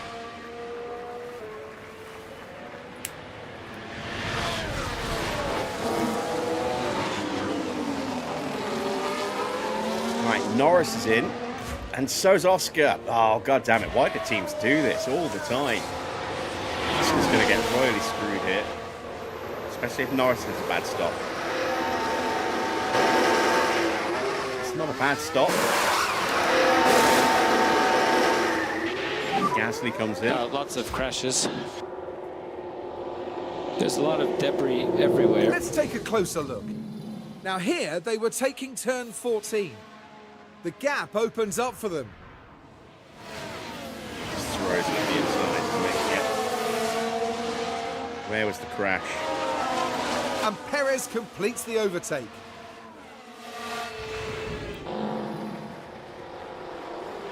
That's not looking good for Charles Leclerc. Ooh, Leclerc, which means Max.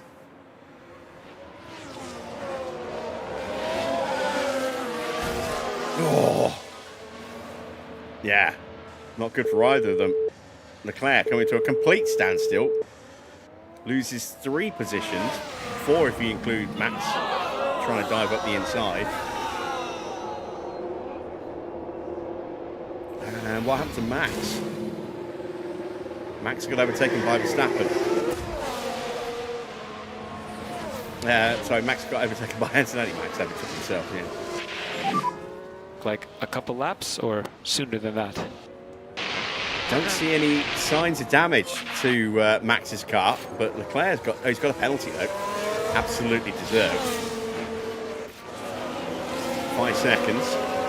And we have got some wing damage to that Ferrari. See the left end plate there missing some bits.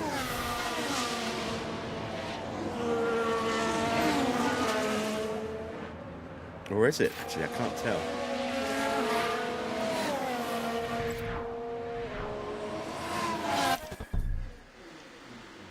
Where is that damage? Oh, yeah. Yeah, you can see it there. Look, it's the right side, not the left. But you can see there's a little bite out the front. It's very subtle. But more noticeable when you do that. There you can see the damage between the 2 sides of the wing.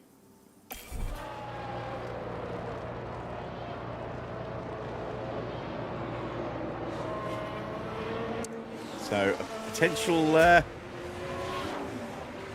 wing change will be needed there. Lots of cars coming in. Hamilton's in. Oh, Leclerc's coming in as well. Are they going to change that wing?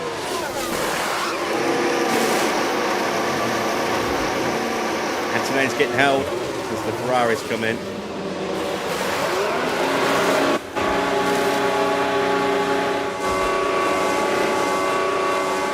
Oh, and they're holding.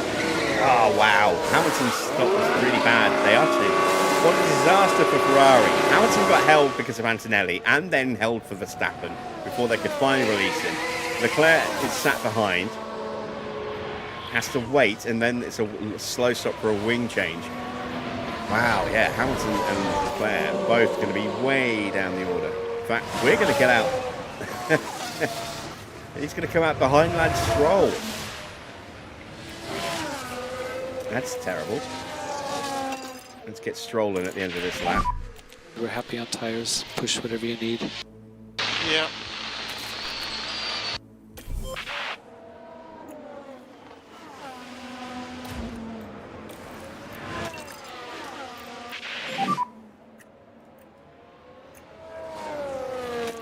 Yeah.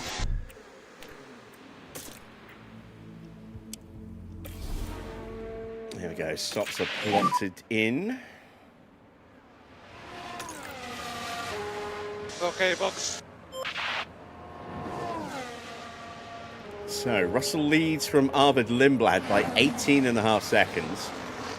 Norris, having stopped, is now pushing his way past Lindblad. Can Antonelli get through quickly as well?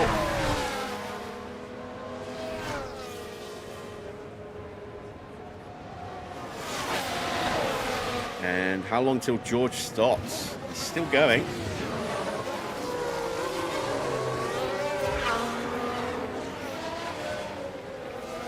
Lindblad could be out there for a little while yet. He's on mediums. May potentially be going for the one stop. Here comes Kimi. Hasn't got the pace. Hasn't got the battery to get through. And now he might lose out to Oscar. Keeps him behind. Stroll's about to hit the pit lane. Leclerc's already got through past Stroll. That did not take long.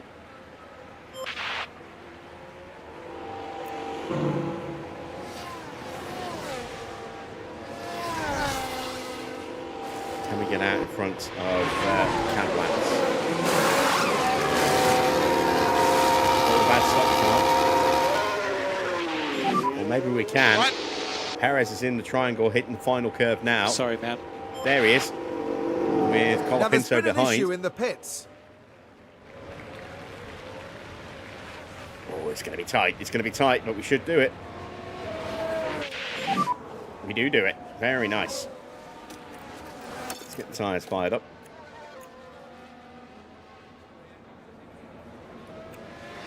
Gonna need to start doing some fuel saving. You'll have Perez behind you. He's 1.5 behind. Again, Perez is losing time on how quick he could be going because he's got Colapinto right up his gearbox here. Just start some lifting coast. Yeah.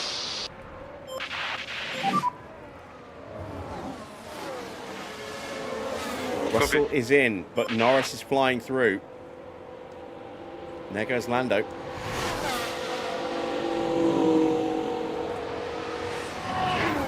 Antonelli's going to get through as well, and so is Oscar, I think. Oh, just, yes. George is out in front of Max.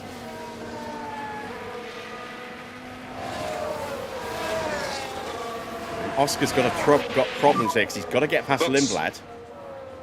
And he's got a very aggressive George who's trying to push with fresh tyres and presumably a pretty full battery. Oh no, that's a slow pit stop there. Problem for Carlos.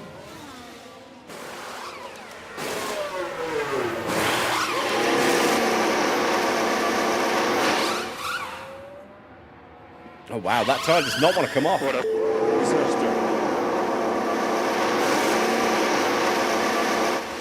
There we go. And he got help for us, I think. That's a decent stop, all things considered. 2.7 seconds. Going to come out behind Perez and Colapinto. Maybe we might just get out in front of Bottas. There is Valtteri. We do get out just in front of Valtteri.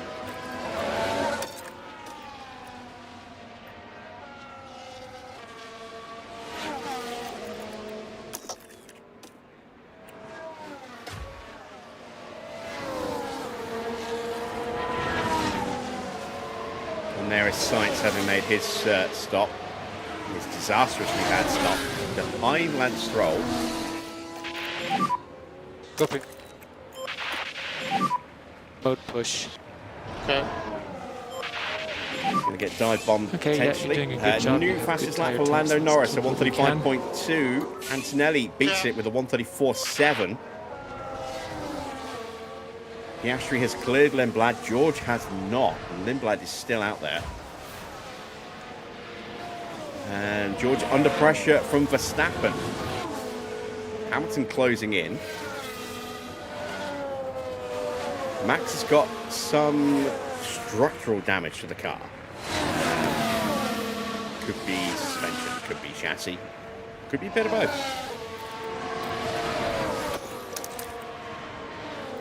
There we go. Stroll's tyres up to temperature.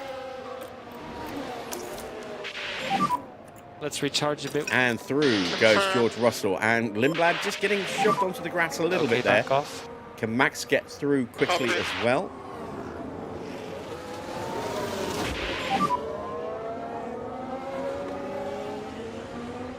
Copy.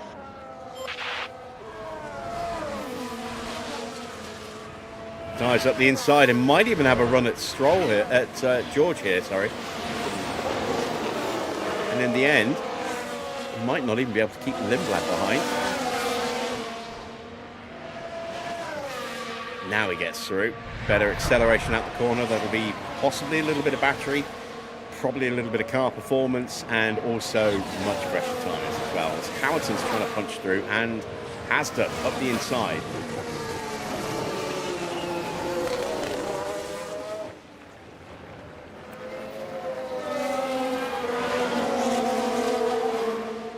But now George is in real trouble. He's now 5 seconds almost behind Piastri. A little burst of power, had a little bit of battery remaining, and Max has dropped away, and now Hamilton will have a go at him. Sainz gets still have past a us. Again, no real surprise there.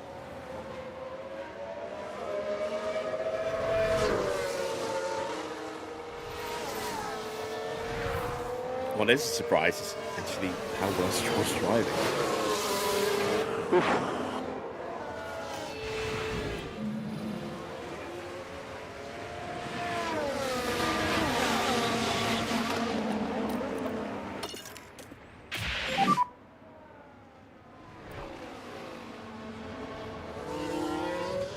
Copy.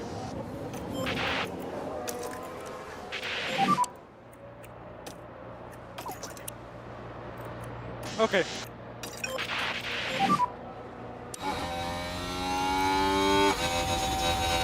Copy.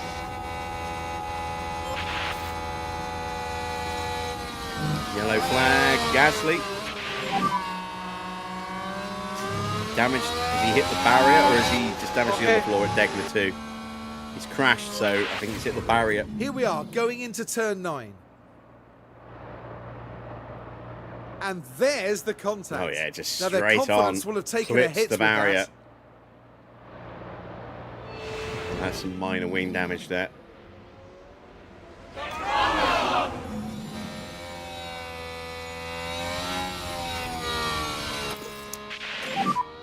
Copy.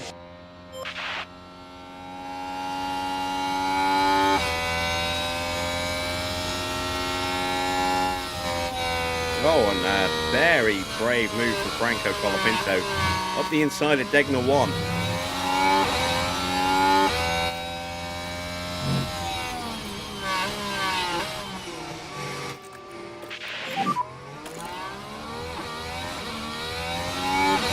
Okay.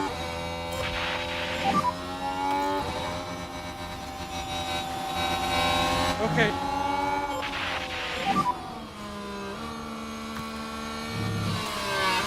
Copy.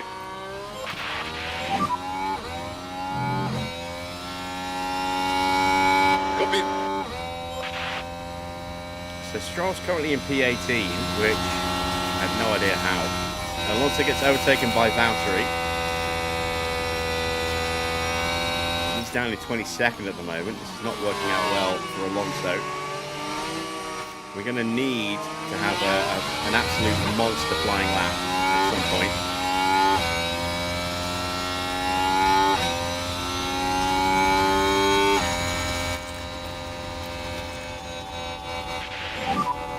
Copy. For now, we need to charge. Yeah, copy, mate. Copy.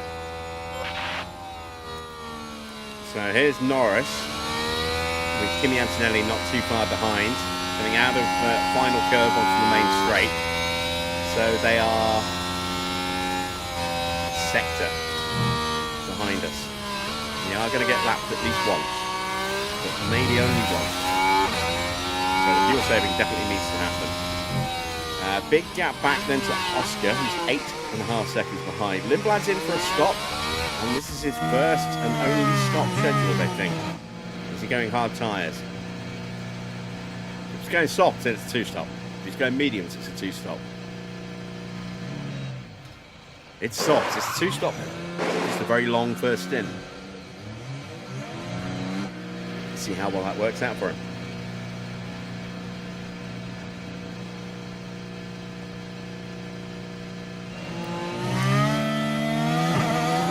Here comes Alex Albon, Ocon and Bortoletto.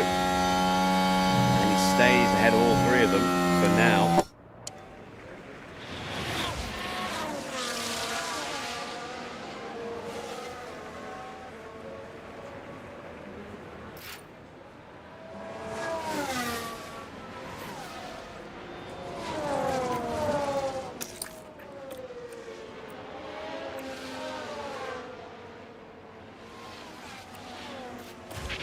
Stroll. Copy. Not really under a lot of pressure at the moment, but Colapinto is starting to close us down a bit.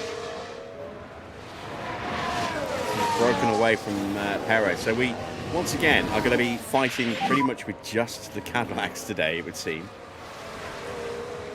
Sainz is the car ahead.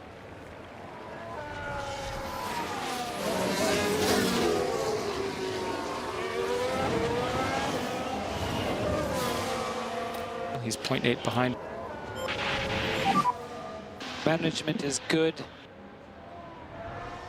Okay. How's the tire? Yeah, it's okay. It's good. So the Cadillacs, the two Cadillacs are fighting in front of Alonso. That will allow him a chance to start to close up. They're both on mediums as well.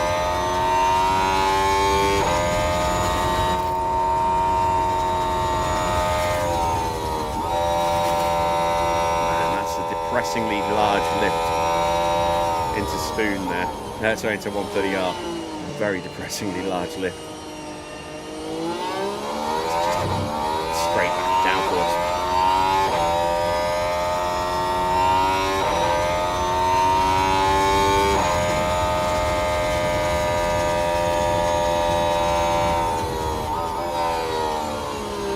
There we go, onto the back.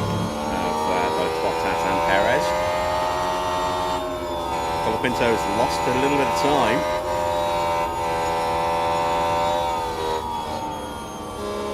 Maybe used the ball of his battery trying to catch us, and we were able to just stretch that lead on the main straight.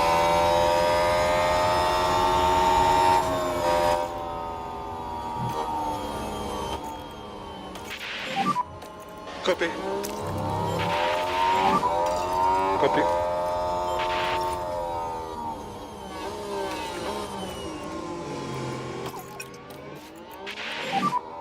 Copy. Copy.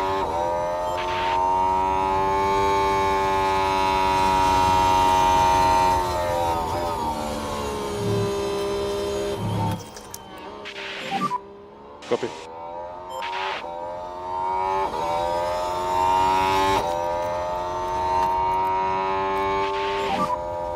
Copy. We're going to have enough battery here for the end of the lap. Yes. So I'm going to get one of these two. We'll get overtake mode as well for an extra half a kilojoule of power.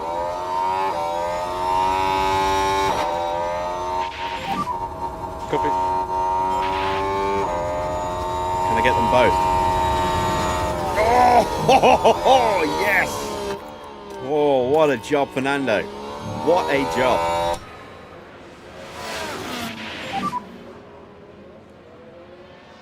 And now let's try and leave them to it.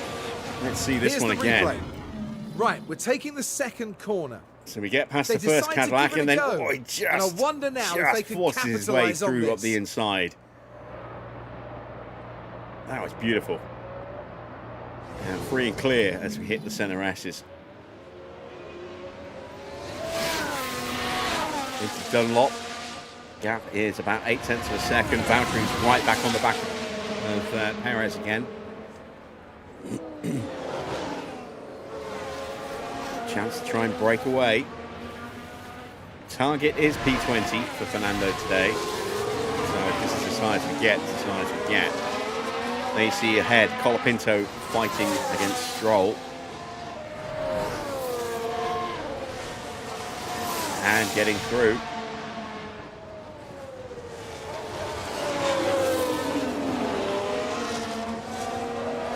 So we're doing a full battery dump here,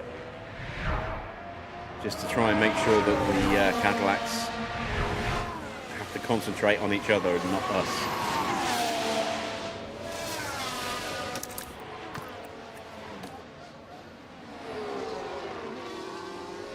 Antonelli is in the lead and about 3.5 seconds ahead of Norris now. Russell in third, Piastri right behind him in fourth. Hamilton's dropped back a bit in fifth, he's 5.5 seconds back. Max down in sixth place now. And then we've got Leclerc in seventh, Hadjar in eighth, and some big gaps opening up between some of these guys. Ninth, Hulkenberg, 10th, Gasly hanging on for that final point, despite that wing damage.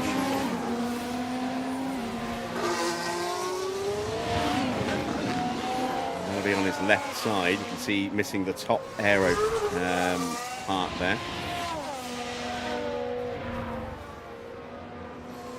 That's got a little bit of a safety net behind him though. Alonso has caught Colapinto. Who's dropped behind Stroll again. Stroll's actually doing really well today. Where is this pace normally, or this performance normally? Yep. I mean, if he's going to keep spinning and locking up on warm-up laps and in laps in qualifying, but can produce this in the Grand Prix, kind of okay with that.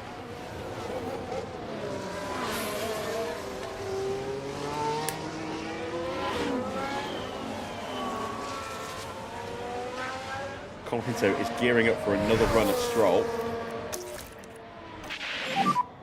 Okay, charge on. Yep. To continue the fuel saving again.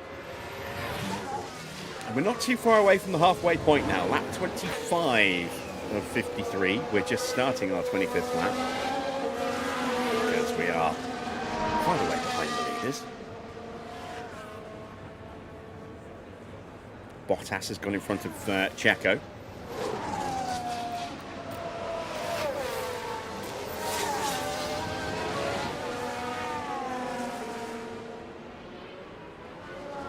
Checking with Max. With that structural damage to his car in sixth place. Big gap back to Charles Leclerc, whose race was completely ruined by that disastrous double stop for Ferrari. Hadjar's dropped kind of out of the reckoning with his terrible pit stop as well. So this looks to be a fight between the McLarens and the Mercedes today. Maybe Hamilton can close in a bit, but he's not lapping quick enough at the moment. Piastri not too far off the back of George, and that's something that could easily be closed up quickly. Colapinto is back on Stroll again. Alonso has now gapped the two Cadillacs to 3.5 seconds.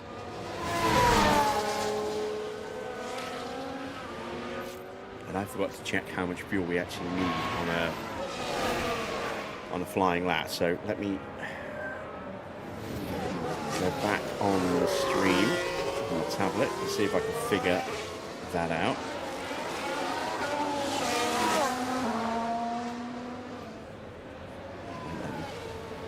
There we go. Line it up. That's qualifying.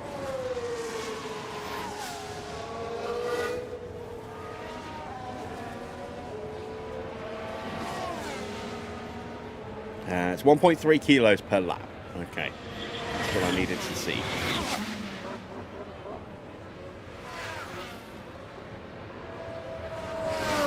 So we are almost done fuel saving now with Stroll, because I do expect us to get lapped. And also has a little bit more work to do. I have no expectation of getting any higher than P18. And to be fair, I think if Colapinto can get past and pull away from us, he's gone. If we can keep him sort of burning up all of his battery, trying to get through and then sneak back against him again, then we can keep frustrating him. But more than likely, we're looking at 19th and 20th today. We're just too slow. Please keep going.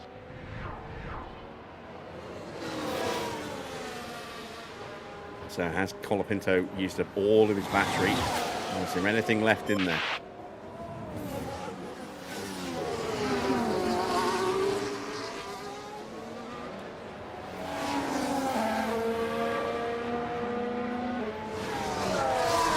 Stroll can fight back. He's got overtake mode again.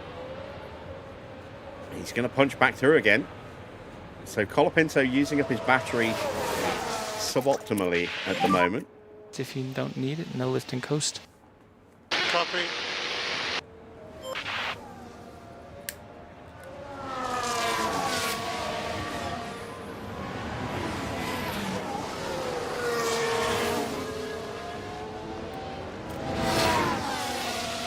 We're going to tweak the pit stop slightly.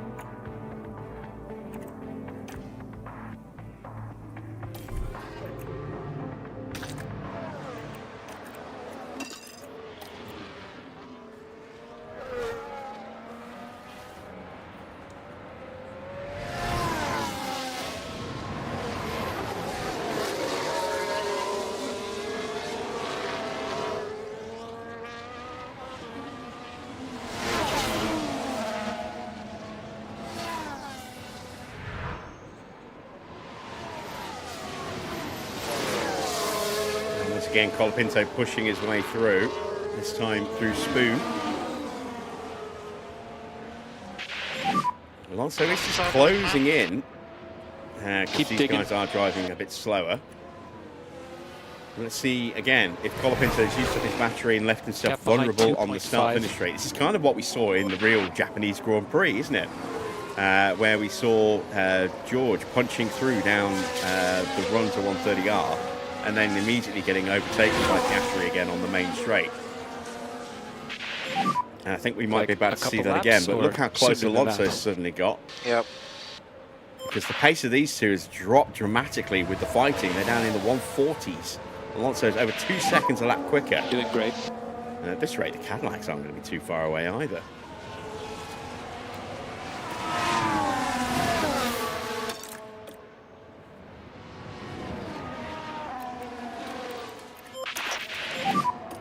Okay, perfect. Let's get back up to pace. Okay, mode push. Okay. Colapinto having a look. Yeah, copy. Let's see if we can get Alonso through. Copy.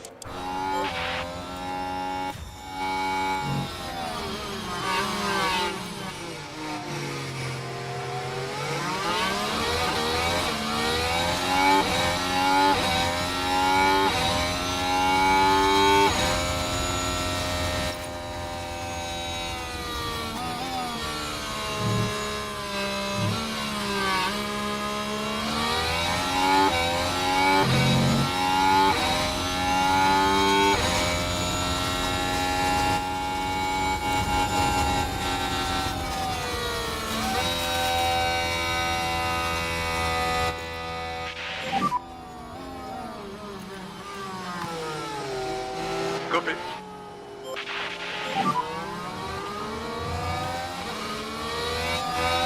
Copy that. Copy, understood. Ah, we didn't have any battery left, and he did. We've given Stroll a chance Copy. to break away.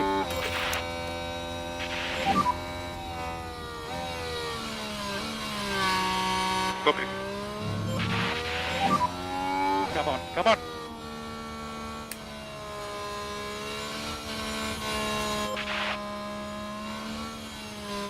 Hamilton boxes. And there's a big enough gap that if they do decide they want to box Leclerc as well, he's not going to get held up.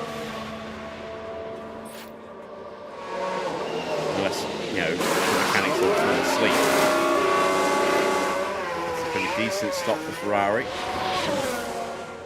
There goes Leclerc going through. Can Hamilton get out in front of Hadjar? Oh, Hadjar's boxing, so that's irrelevant. He's easily going to get through against Gasly, who's only just coming out of the triangle now. Okay, understood.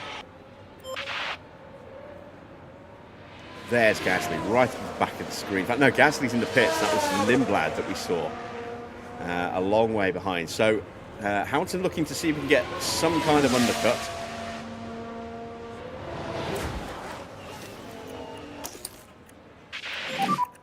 to charge on.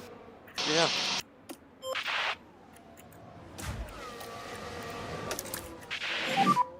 Copy. Ocon in the pits as well.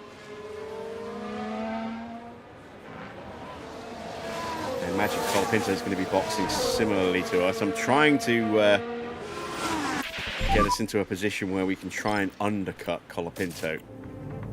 Stay ahead of him that way.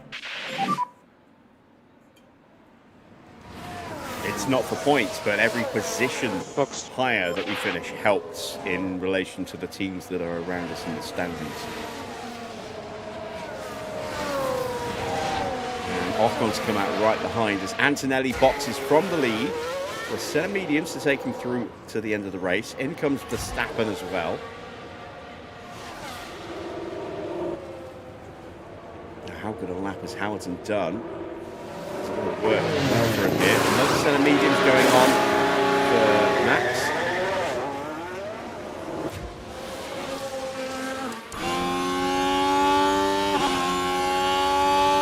Going to see Verstappen any second. And Lewis is ahead. There is Max.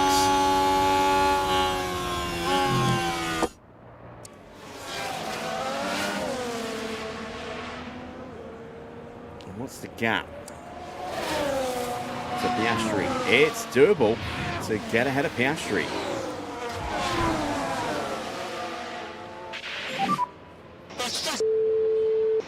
Gasly got through. We'll totally catch them up, okay? Ocon directly behind. Copy. You can close up the gap. Box.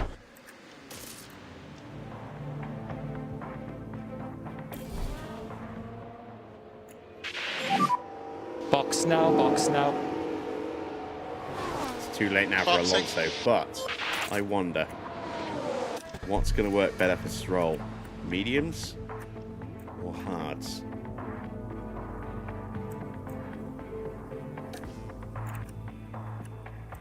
Mediums, no question about it.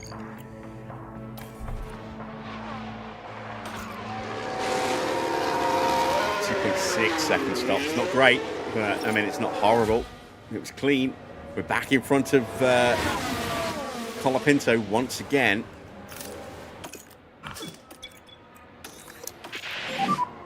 Okay, charge on. Okay.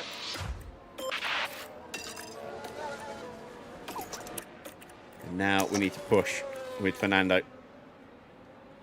Oh, god damn it, McLaren again. Boxing Norris and Piastri together. Don't know if there was a hold-up. Hamilton has got through on Piastri, so if there was a delay for Oscar there, they've shot themselves in the foot royally. Leclerc is coming out, also on mediums. Behrman and Lawson boxing, and Leclerc is out behind Lindblad. But Lindblad does need to stop again. So Hamilton's back up into P4.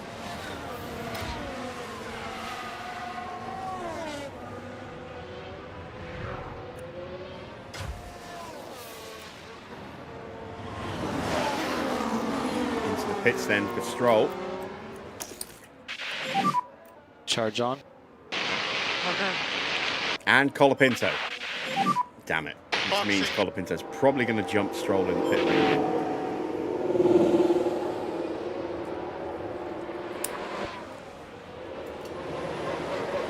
Well, maybe not. Our mechanics are first. Oh no, we're getting help. We're getting help from the Cadillac. And racing at the exit. Now we do get out in front. That's good. That's good. And through goes Alonso. So we've got our quick, I say quicker. Our quote unquote quicker driver is through. There is Antonelli coming through. And that is to lap. Okay, Alonso ahead. 3.3.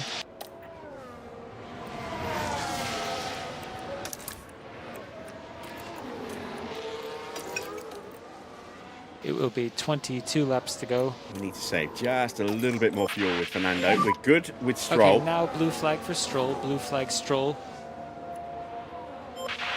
And we've got Colapinto right on our backside again, but we're pushing the tyres to warm them up. We're using our battery to hopefully stay ahead. Let's go with a bit of boost battery as well. Copy. Plenty of K1 available when you need it. We could be on for a P18-19 finish here. Could be.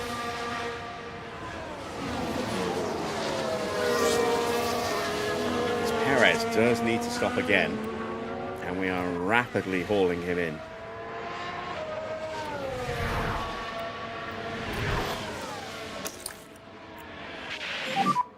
Charge on. Colapinto tries to go around the outside of 130R, can't make it stick. Hopefully he's out of battery now. And let's go charge on, please. Yeah.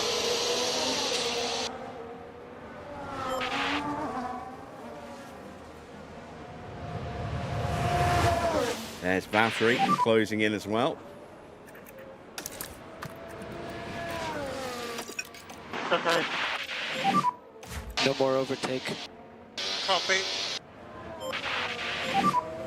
Just hold back a little bit. Where is Antonelli? There he is. Okay, charge on. Russell's already ahead of us, but needs to stop again. Antonelli is way inside the pit window.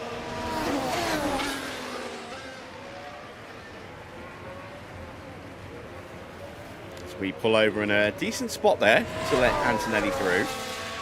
A little bit of a gap back to Norris, 11.5 seconds. Houghton was quicker than Norris last time round, and Piastri, so pulling away from those guys.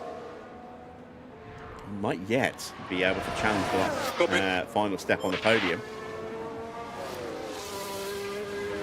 And now we're waiting to see when Valtteri stops. Not Valtteri, sorry, Sergio stops. He's going to come out at the back of the grid. Comfortably at the back of the grid. Russell is in. And so is Perez. There we go. In for George, set of softs. So he will be able to go hunting. Lots of battling ahead, anything's possible. Bottas behind. Antonelli's gone through. George might actually be in with a chance of staying ahead of Norris here. It's going to be tight. There's Norris. That's a quick stop for Perez. Oh, Norris just gets through. Stroll gets past Valtteri. I didn't even realise we've been overtaken by Colapinto. Along the straights here. And Valtteri. The opportunity begging to be taken. And And it's not just one place they've gained there. And no way through Colapinto. So that might be it then for keeping Stroll ahead of Colapinto. But we're ahead of both Cadillacs. Long may we stay there. Gap 0.5. Keep going, you're doing good.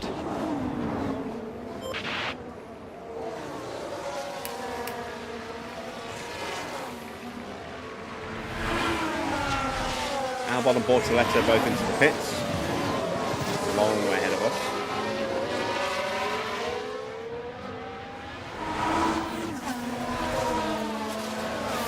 Stroll under pressure from Valtteri again, and we've got leaders coming through. It's not ideal. We're going to have to lift and let these guys through before we can go back at Valtteri.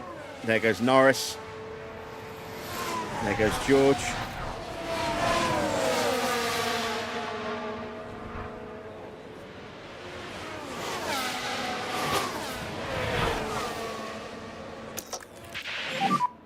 Mode push. Okay. We've got to get past Valtteri quickly.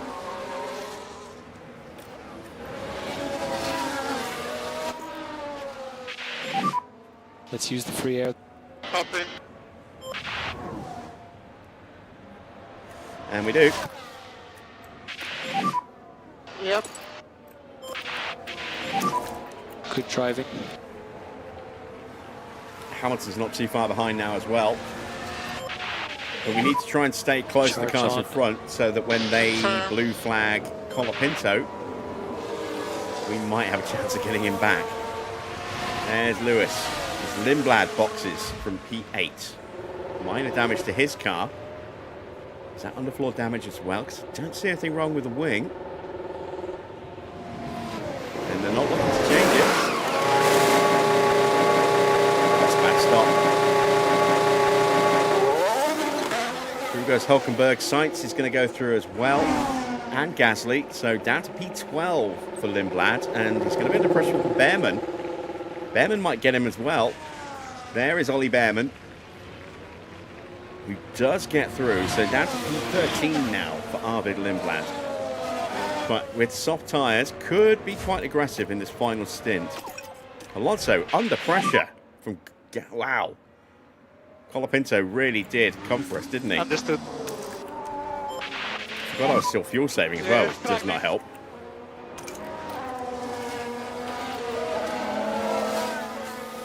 Let's get Alonso back through.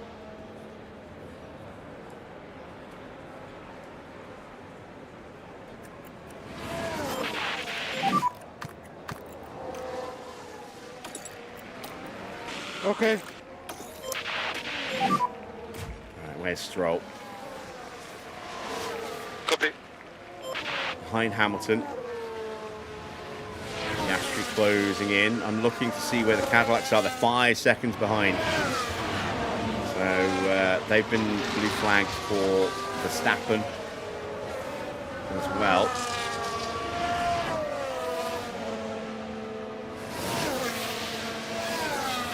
Colapinto got me I again. cannot push any harder than this. And again, we're going to get blue flag first.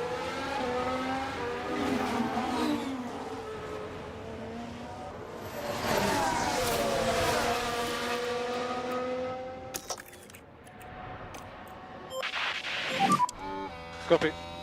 I really would like to stay at a Colapinto if at all possible, but I don't think it's going to be something we can actually do.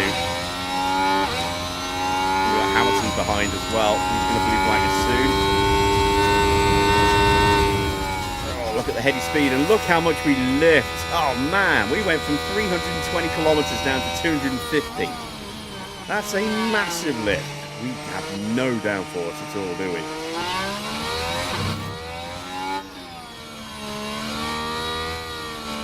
Through goes Hamilton. Right, so that's it. Colapinto's gone. So now we just need to keep Stroll ahead of Cadillacs. He's been blue flagged for both Piastri and Verstappen. There's a little gap till Leclerc comes through. We're going to make sure that Valtteri doesn't try and jump us. Perez will close up to the back of Valtteri on those softs, I would imagine.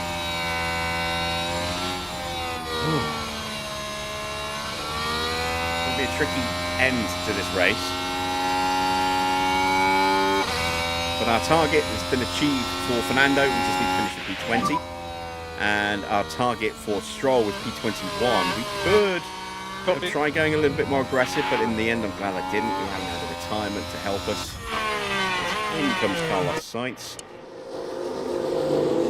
I'd rather get some money, but not as much as we could maybe have got if things went our way, than gambling and getting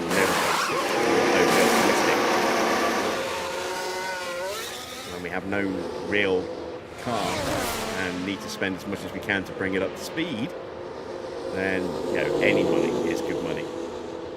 And no money is not good. So there's Sainz coming out, about to be lapped by Kimi Antonelli. I think he's still on the lead lap. Let's have a look. Yes, he is. But not for long. Unless he can really pull away very quickly on those soft tyres and then sustain really strong pace. Valtteri's now right on the back of Stroll. Alonso had a really slow lap because he was getting blue flag again, this time for Piastri and Verstappen. I am concerned about the Ferrari of Charles Leclerc and what it might do to our spacing to the Cadillacs. would make things very uncomfortable for us here.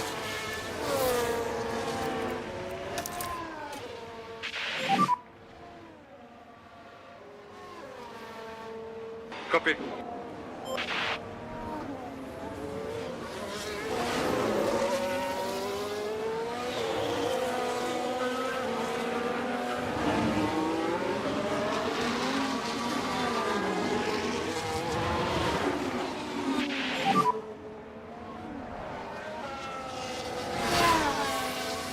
Bottas 2.5 behind. We'll get back in this fight.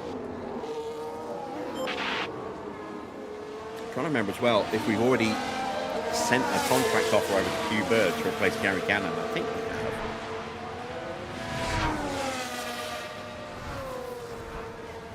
have. Straw's actually closing down Fernando here. Yeah, tires are looking good. Don't want him getting any funny ideas. Copy. Know your place, Stroll. Oh, excuse me. And they see Perez has caught the back of Valtteri. Can you watch the Lando Russell battle? Yes, you can. I hadn't realised Russell was all over him like that. I was too busy looking down here. I have to say, I'm surprised that Russell has not got through yet. Thought he would have done by now on those softs.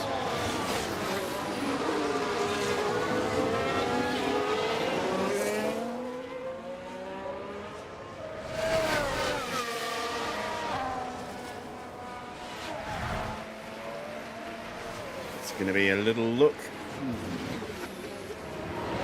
They'll be going at it for 3 laps.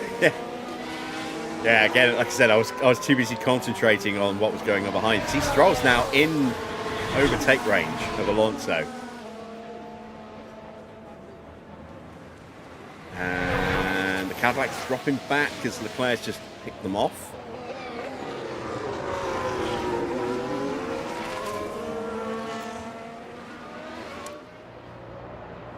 Let's see if Russell steps out. He does. Has he got any battery left? No, he doesn't. You can see his light flashing. He's out of battery. And there goes Norris. You wish you could mod this game on PlayStation. Yeah. Yeah, so do I.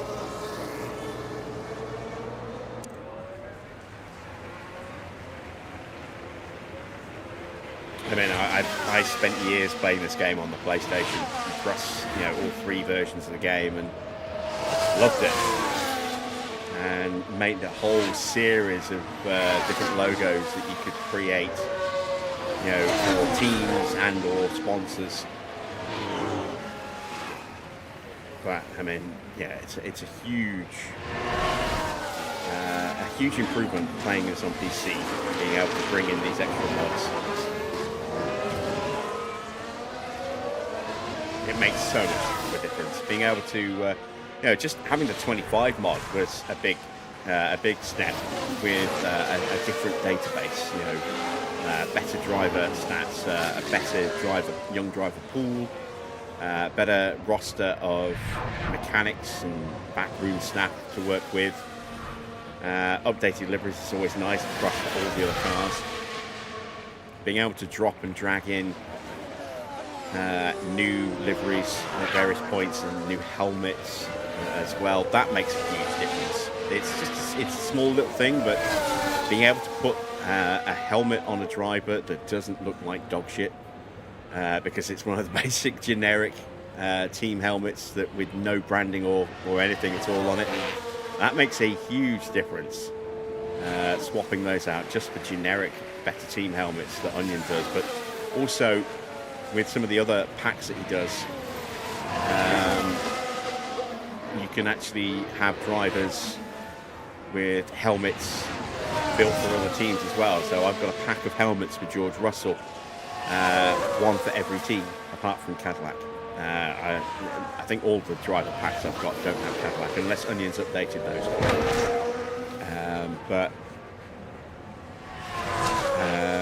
I've got a pack for Alonso, I've got a pack for Russell, for Norris. Yes, I think Norris. for Piastri, for Antonelli, for Leclerc, for Verstappen. Well, not actually. I don't think I've got a Verstappen pack. I've got a few different helmets for different teams for Verstappen, but not a full pack. So, yeah, I mean, if George Russell decided he wanted to switch and go to Ferrari, I've got a Ferrari helmet for George Russell. If you go back and look at my previous series, my Cadillac series, you will see that we actually had a lot of movement in the transfers at various different parts of various different seasons, and so we would change the helmets. We had Max Verstappen and Lewis Hamilton at one point as our two drivers for Cadillac, and we had Verstappen's helmet and we had Hamilton's helmet. You know, there are so many great mods out there. You know, I mean, this scoreboard is great. Being able to, or this leaderboard, being able to change so that I don't see tyre wear percentage, but I do get to see it. Being able to collapse it down. Being able to actually see split times with times rather than just a block. You know, things like that. You know, I've also got a Facepack installed, which means that as well as the added faces from Felipe Drugovich and Jack Doohan that were introduced with the 25 DLC mod.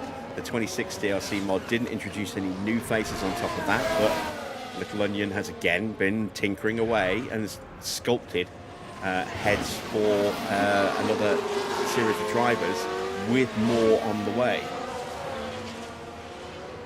So if Antonelli wins this race, which is looking like it's going to happen, you will see Antonelli on the podium.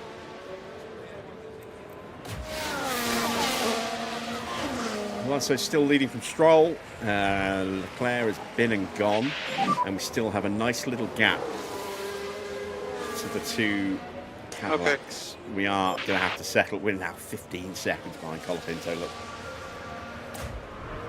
there he is going through.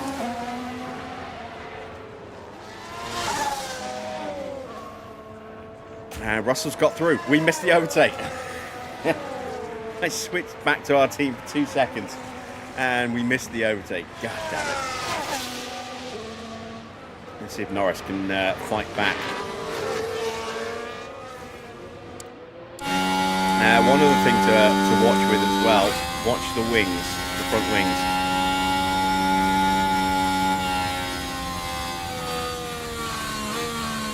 When we come out of the spoon and we go down the back straight into 130R, just watch these front wings from this angle.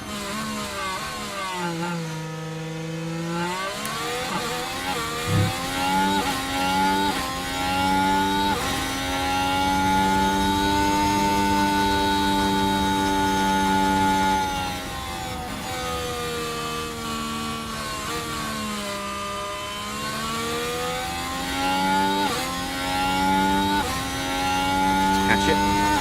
Keep watching.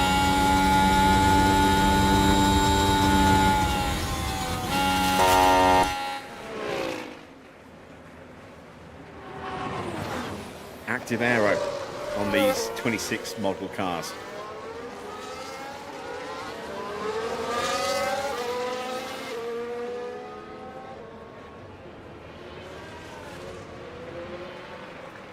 And it's not just on those cars.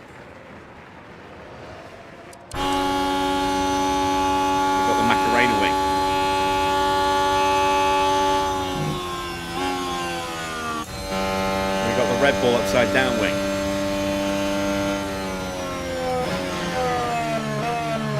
Combination of work from Little Onion and Nexus, Fire Nexus, to write the code for these. Nexus wrote the animation code. I think it was Onion who actually made some little design changes to the car model to enable these to actually rotate in, the right position. But rather than just snapping open and snapping closed like they have done in the past, there's now an actual animation of wings opening. So we can pick a normal car. See that they actually, have an animation now as opposed to just instant open, instant close. And of course, because it's the 26 DLC, you've got different styles of active aero on the wings as well. Not completely up to date, as some of the teams have changed around a bit. We know McLaren, I think, is bringing in an active air rotating wing. That's not been modelled yet. We've got the collapsing wing on the Alpine that now they don't use that anymore. They use a more traditional style, but ironically, I think it's Audi who have now moved to a collapsing rear wing like this. Notice they did for at least one race, but they've gone back again. But again, you'll see the wings shrunk close and then shrunk open again.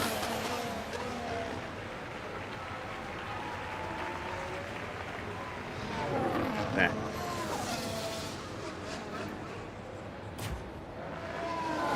You guess I'm going to have to free Stroll? No, Stroll's going to know his place. Stroll is going to stay behind Alonso.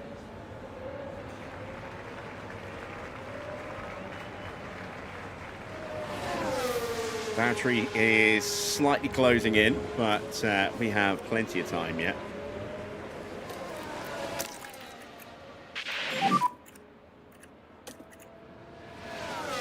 Lap down as well, so we've got a tiny bit of extra tyre wear to play with, and the graph shows. So we're going to do one lap less on these tyres. We're going to up the pace with Alonso, just open that gap back up. I don't want my drivers fighting because it will slow them down.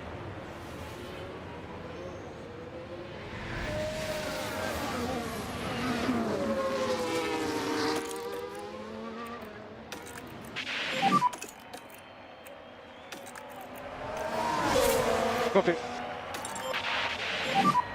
We don't need to take any risk. Yeah.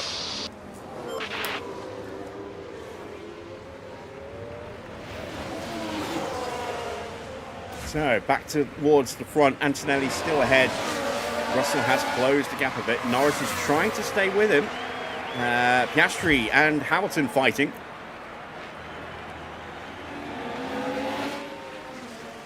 Hamilton does get ahead. Any chance he had of getting past, or getting onto Norris and fighting for that final step on the podium is now long gone. He's lost too much time. Okay. Copy.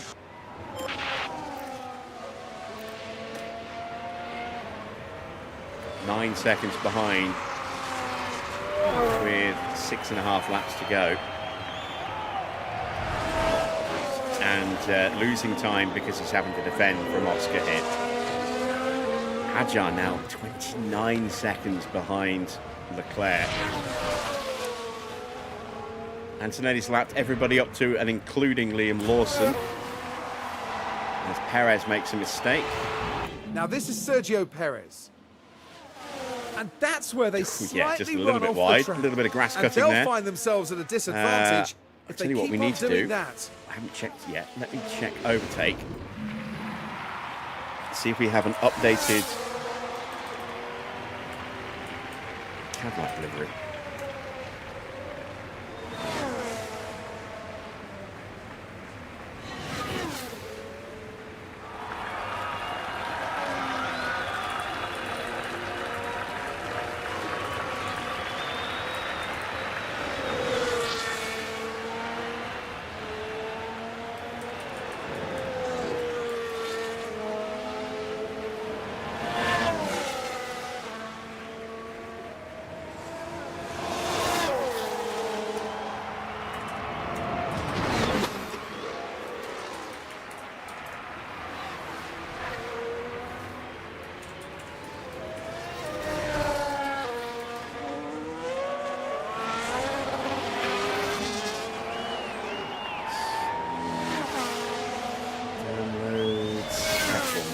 I haven't been on here for a while, actually. Let's see. Search Cadillac.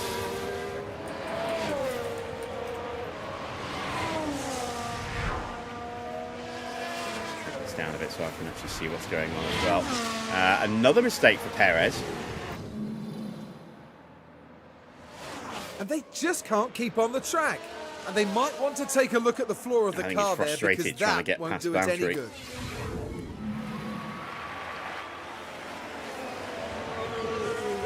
There's Antonelli in the background, coming up to the lap.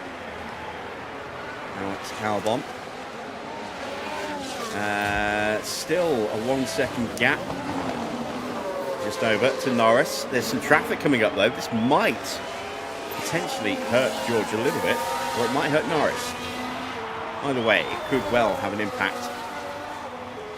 Oh, and they're fighting as well.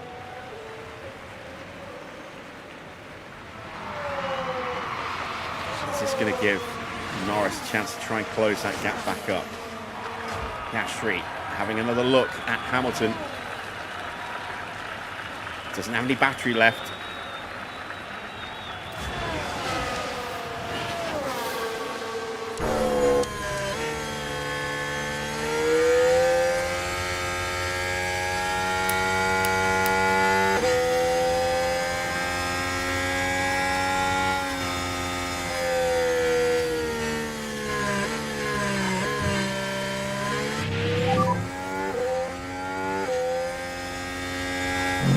Copy.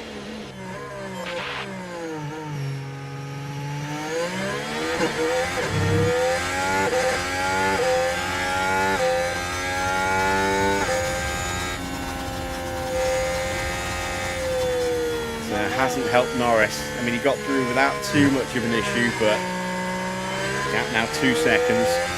Antonelli is still probably looking like he's going to win this Grand Prix. I don't think he'll lose an 8.5 second lead with 4 laps remaining. Unless he makes a hell of a mistake somewhere. But there's still very much a fight on here for P4 and P5 between Lewis Hamilton and Oscar Piastri. Our gap to Valtteri now up to 7 seconds.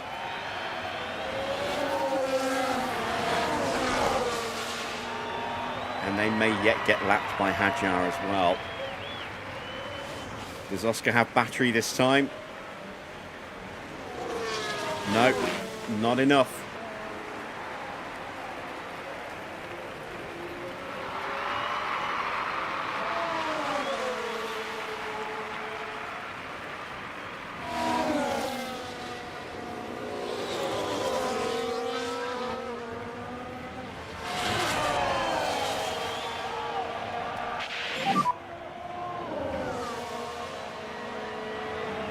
Yeah.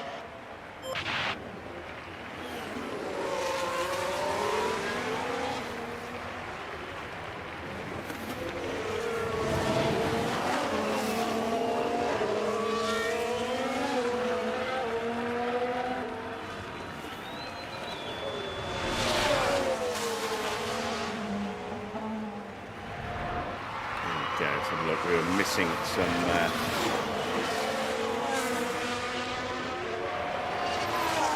results.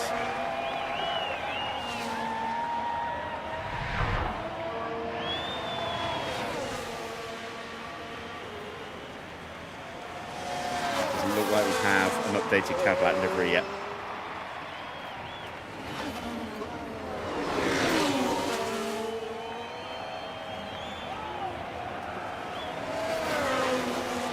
Right, 3 laps to go. Piastri has got through. I was too busy looking at a web page, so I actually missed that. Not sure when that happened.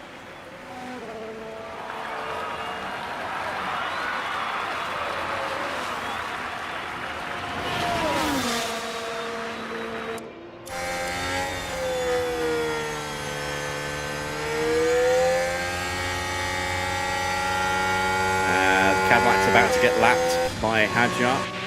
There he is. Okay. It's only 3 more laps because we're a lap down. Perez is in front of Valtteri, despite those mistakes.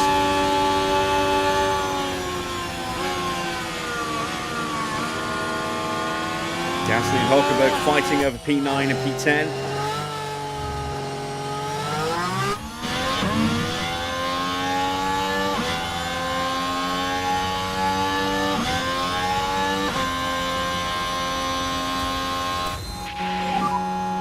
save some fuel because we're not going to finish.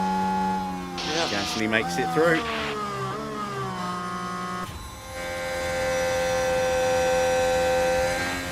Oh, there's a whole load of traffic in front.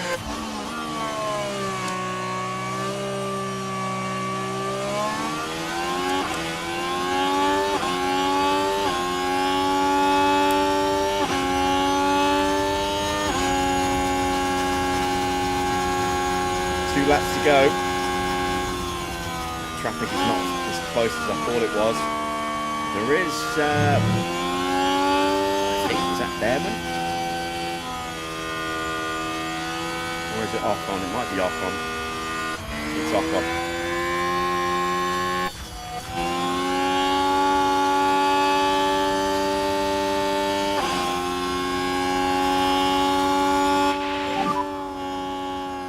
Two laps left. Not long to go now. We are going to bring it home on target. And by that I mean we've beaten Cadillac. And we're also going to please the sponsors as well in 19th and 30th. We did not have the pace for P18 without a retirement. As you can see, we're now 21.5 seconds behind Colapinto.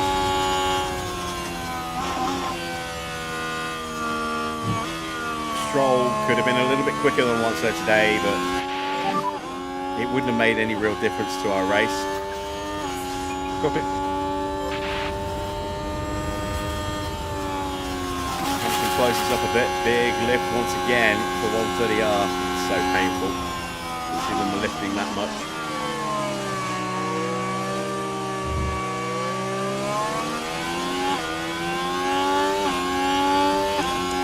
Is there an overtake opportunity coming? Not this lap. And there is Ocon.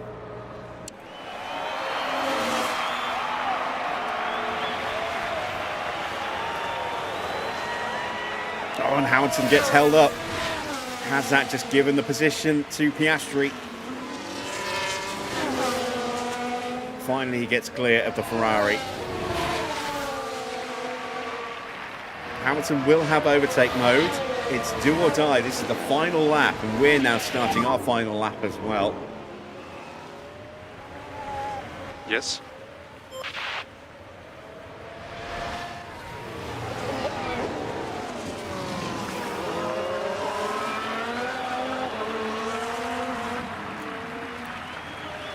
Half a second. Antonelli coming up to complete the race. Is he going to get another lap on somebody here at the end? He is.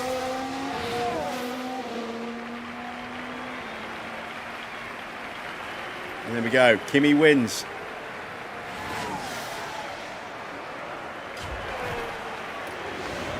What a race! The Mercedes gets the win.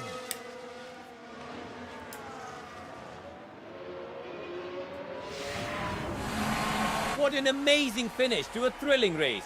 It's a real testament to their skill and the team's engineering. Last gasp for Lewis. Needs to have a much better exit. Full battery deployment. I don't think he's going to do it. So Piastri looks like he's going to finish in fourth. So Mercedes take first and second. McLaren third and fourth. Ferrari will finish in fifth with Verstappen sixth, Leclerc seventh, and then Hadjar in eighth.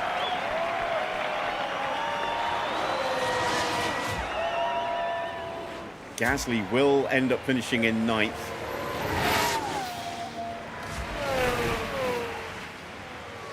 Here we come to close out our final lap. Cadillac's now 15 seconds behind. Their fighting has cost them 3 seconds a lap here at the end. There we go. We are home.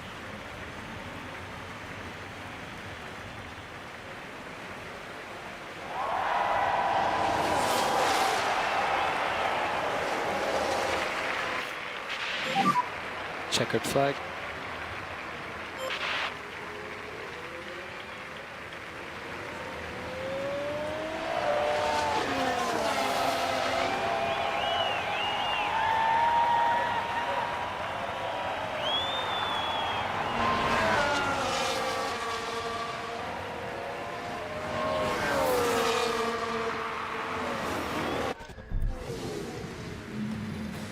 I can't imagine Fernando Alonso will want to dwell on that today. Well, I think most people expected them to really deliver here, but it's a disappointing finish outside the points. That's a top 3 finish for the Mercedes driver after a real nail-biter of a race. He had to work hard for that one. What an excellent way to take a second win of the season with a composed performance today. And a lovely show of sportsmanship to conclude proceedings here in Japan.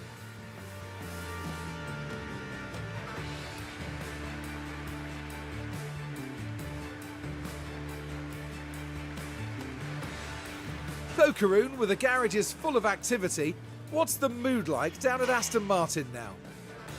It was a strangely mixed weekend for them. We saw one driver put in a strong performance, but it was a different story for the other. Definitely positives there though. And that's all for today as we wrap up the weekend here in Japan. Coming up next, the teams will be taking a trip to the Sunshine State.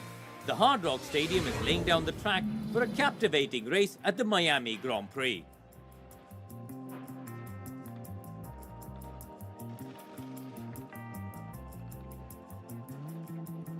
So, confirmation then of the final result. Kimi gets another win. That's 2 wins now and a sprint win as well. Finishing ahead of George.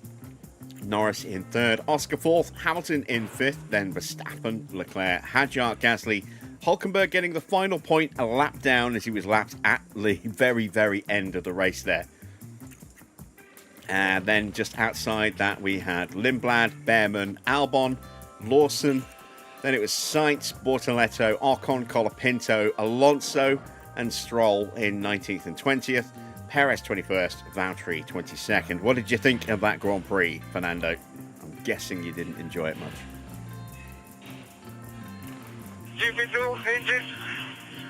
GP2. Ah! It's a throwback to the classic Japan. What was it, 2015? Not a happy man. Right, in the driver's standings, Antonelli goes top with that second win by 4 points from teammate George. Then it is Oscar in 3rd with 46. Norris now on 41 points, moving ahead of both Leclerc and Verstappen. Max in 5th has 37 points, Leclerc 34. Hamilton outscoring the pair of them by a few points. He's now on 28 points in 7th. Hadjar on 18 points. Gasly has 7. Albon in 10th has 2 points, as now does Nico Hulkenberg with a pair of 10th place finishes against a 9th place finish, which is why Albon is ahead. Then it's Behrman moving ahead of Lawson in the standings despite not having scored points because of final position. Lindblad moves up 3 places. He is now up to 14th, just behind his teammate. Then it's Sainz, Colapinto, Bortoletto, Alonso 18th. Ocon moves up to 19th, 2 places ahead of where he was. He's now ahead of Bottas and Perez, and Stroll is 22nd. In the constructor standings, it's 124 points for Mercedes. They now have a 37-point gap over McLaren. McLaren on 87, Ferrari in 3rd has 62, then it's Red Bull with 55, Alpine with 7, Williams with 2, Audi with 2, and then the non-scorers, it's RB from Haas, Aston and Cadillac. Let's see if we got anything out of the pit stop challenge today. Yes, we did actually. Some pretty good points. We finished in 3rd place. RB had the quickest stop with a 2.57, just 2 thousandths ahead of Cadillac, who was 2nd and 4th. So Cadillac getting big points today. Then it was Williams ahead of McLaren, Red Bull, the 2nd McLaren of Piastri, and the 2nd RB of Lindblad. So some good points for RB today with both cars in the top 10, and Mercedes in 10th. So let's see, where was Stroll's stop? Not even close. He had a 3-second stop and a 4.4 for that stuck wheel nut. Alonso's 2nd stop wouldn't have been good enough for much, but it would have got maybe something. Let's have a look. It would have snuck in around 9th place. And then let's see what the standings look like. RB atop with 67 points. Cadillac scoring 30, also moving up above Red Bull. They are in second with 60. Our Red Bull down to 49 points.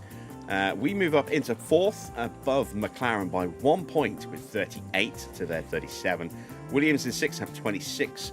Alpine with 10, 7 points for Mercedes, 6 for Audi, 2 points for Haas, and 1 point for Ferrari, who are bottom. But every team has scored at least 1 point so far. And both of our targets were hit for the sponsors. It's not a huge amount of cash, 630, just under 631k, but it's something. And it's money that we need to try and improve this awful, awful car. Let's head back to HQ and start prepping for Miami. Bit of a break now until the next race.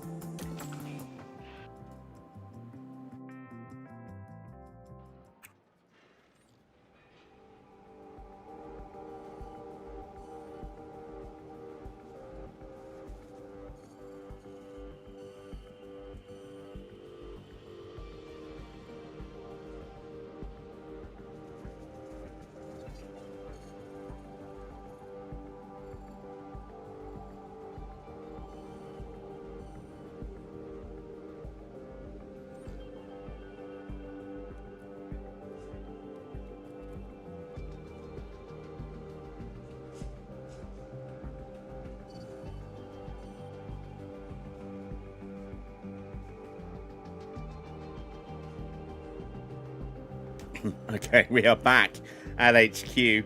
It's 32 days until Miami. We've got a month to do some stuff. Stroll's not a happy man, but I don't care about that. Let's see. Something purple in the inbox is never a good thing, normally. But in this case it is. Hugh Bird has accepted the contract offer, so we can sign him. We'll do that in a second. Let's check through the post-race data first. Something broke on one of the cars. And it was the front wing on Fernando's car that's broken. There you can see we hit our actual expected finishes. So that's all good. We'll check in with the board in a moment as well. Let's sign Hugh Bird first of all for next season. Well, for this season actually. He's going to come straight in, isn't he? There we go. So, Gary Gannon has been replaced with Hugh Bird. Let's settle him in quickly. Nope, not there. Here. Let's have a look and see where we want to put his stats boost first. We're going to go responsiveness to boost his composure and communication. Composure will, or communication will build a relationship up with Stroll. And the higher the skill, the quicker that happens. And the quicker that happens, the better the impact on a driver's confidence rating in a Grand Prix. And composure is the stat that will determine how much they gain from positive actions in a race, like overtaking or defending, or setting a personal best sector, and how much they will lose from being overtaken or making a mistake. The higher the composure, the better the positive benefits and the smaller the negative impact. So we want to get those two stats up pretty quickly. And we are trying to get that boosted, not mainly for Stroll, more for next season when we replace Stroll with somebody else, hopefully Ollie Behrman. Let's see. Evening, Eli. Good to see you. Let's fix the car. Okay, I've got a few parts at medium risk. Not quite so many on Stroll's car, but we do have a few bits that are looking a little fragile. What are we working on at the moment? Nothing at the moment. And nothing being built. Well, I'm going to go ahead and build an extra front wing. I'm actually going to build two front wings because one's on its way out, and that will leave us with no spares. So if we get two more built, that'll give us a couple of spares again. So let's check in with the board, see what they thought of that result. They were happy. I mean, I can understand why they're not delighted. We're not exactly turning heads, but we are achieving our target. We're staying in 10th. So we're on target there. This is a pipe dream. It's not going to happen. Yeah, we are doing what we need to do here. If we can throw in a delighted or two a little bit later down the line and keep the happy results coming in like this, then there's a good chance we might be able to boost that ball confidence up to delighted, but we'll see how that goes. Getting some points would certainly help. Maybe we can do what we did on our first attempt at this playthrough and actually sneak a point at Monaco again. Might be our best and our only real opportunity. We'll see. So 835k in the bank. It's not enough to do much of anything, really. Let me quickly check the facilities, make sure everything's ticking over nicely. Everything's all good there. Yeah, all good there. Check our percentages in here. Yeah, boardroom's wearing out quicker than I was expecting, but it is still fine. Let's check the calendar, see what's coming up. So we are here. Let's click onto April. You can see in a week and a bit, we've got some money coming through from our sponsors. And then we've got a new regulation period coming up. And then we'll have an ATR coming up after that. Now, have we still got hours available? I think I was waiting to see what happened with that regulation vote before spending our hours. Let's have a look. Yeah, we do still have a full ATR available. So we will be using that soon, very soon. It's advance time, because there's not much else we can do at this point. End of the month update emails. Let's check in with the rookies so far and the backroom drivers. We've got Jack Crawford gaining a point in smoothness and a point in adaptability for Stoffel. Mari Boyer gets a point in braking and accuracy. Taito gets a point in both cornering and braking, 2 points in control and a point in smoothness. And Matilda gets a point in cornering mode as well. Let me take a quick look at the driver market. We did sign him last time out and then never got, didn't re-sign him this time around. We don't have any scouts yet, but that's the driver I want to sign for next year, hopefully. We'll give him a mark. And then we scouted out K-Mag and Danny Rick as well. Where is... I'm trying to look for drivers that we haven't used before. Where is he? There's Rafa Kamara. I want to mark him. Thinking about maybe seeing if we can steal him over to our young driver program. We've got Jack Doohan, not doing much. Why is he not interested? Oh, he's recently started a contract with Haas, of course. I was thinking about maybe bringing him into the backroom staff. We've got Bobby Schwartzman. We'll take a look at Bobby.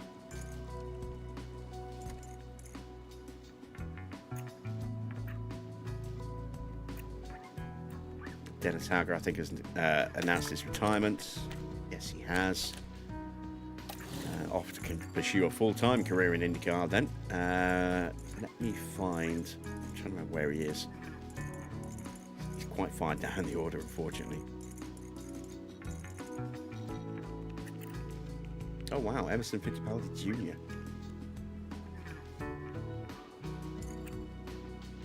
Didn't realise he was in the database. It is another junior I'm looking for. There he is.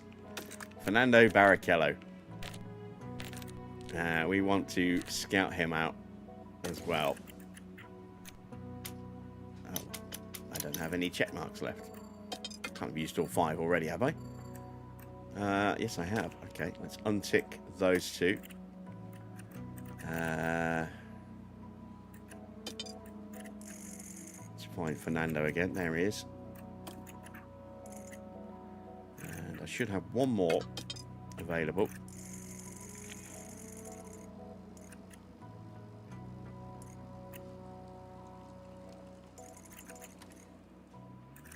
let's go by age.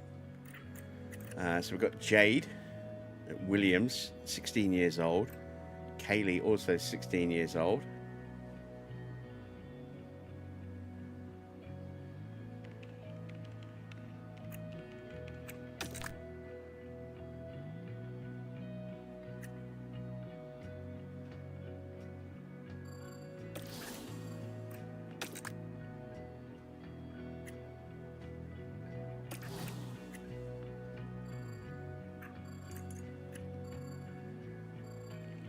Enzo's stats look pretty good for a 17-year-old. 68.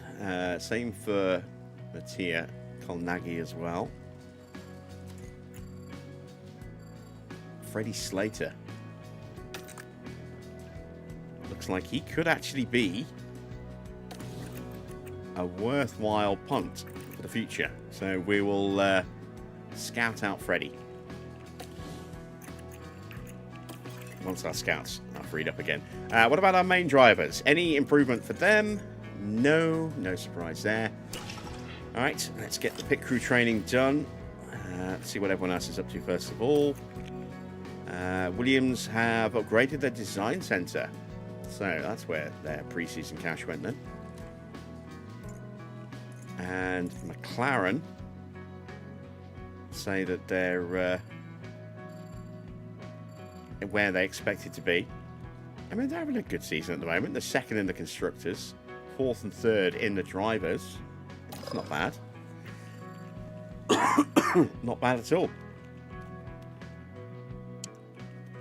Okay, so expecting the fatigue to be pretty much reduced to 0, and it is. Excellent. So we want to go heavy with speed at the start of the month, while that fatigue is as low as it is.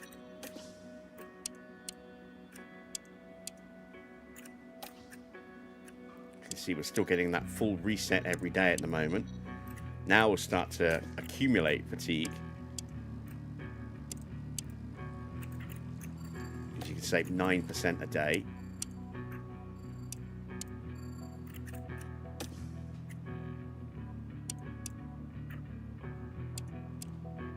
Does mean that we can get a really good batch of high-speed training in for the first week and a half, 2 weeks, without exhausting our guys. And then we'll go with one more day of full training there. And then if we give them 2 days off over the weekend, then fully recuperate back to 0 again. That's just happened to have worked out really nicely with them going to 18 to 9 to 0. We'll go into split training. So again, keep working that speed in the background, but also now start to get these baseline stats boosted a bit as well. We'll go back to a 6-day week now.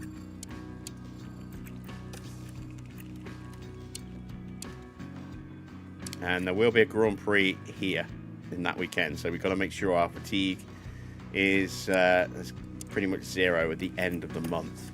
Whereas normally we would aim to get to about 20%. This time round, we can't. And again, we go down to 9 and then back to 0. So that, again, has worked out beautifully.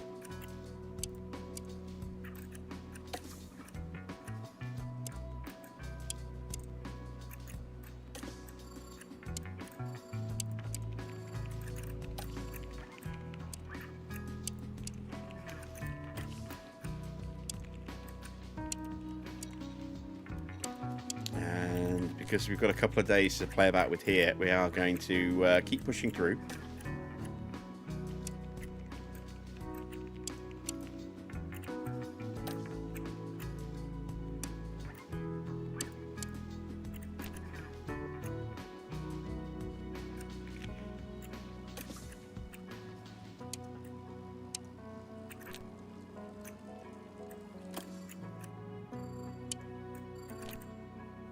To 9 to 0.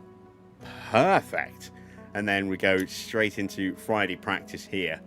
And then the sprint, and then Friday practice and then quali for the sprint, then sprint and then the main quali, and then the Grand Prix at the start of the next month. So that is an excellent month of training. Not going to make a huge impact on any one major area, but we're getting a lot of speed training in, bringing that down by a full 1/10 of a second, which is quite a bit. Our chance for mistake only comes down by about 0.5%. We could maybe have focused that a little bit more, but trying to find that speed in the stops at the moment, and consistency will come. And then our car building, keeping pace with our main stats there. In fact, our wheel gun is slightly high. Let's allocate that somewhere else.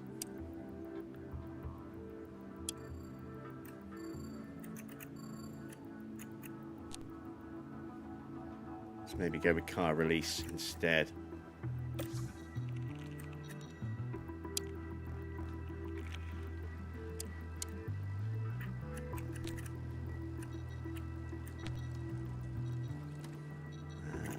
Trying to see if there's a way I can do this.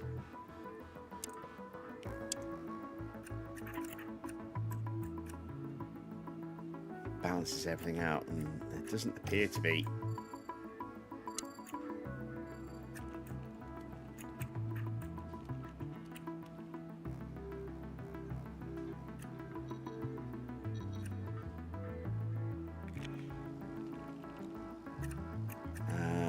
So instead, what about if I do that?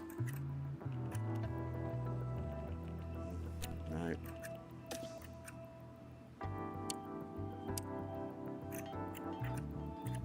If I do that. Yeah, I'll just leave it like that. It should balance out again next month. So, there we go. Training's done. Moving on a bit more. Got our regulation vote coming up in a moment. Board attendance at Miami. Ooh, last time we did this, it wasn't too bad, I don't think.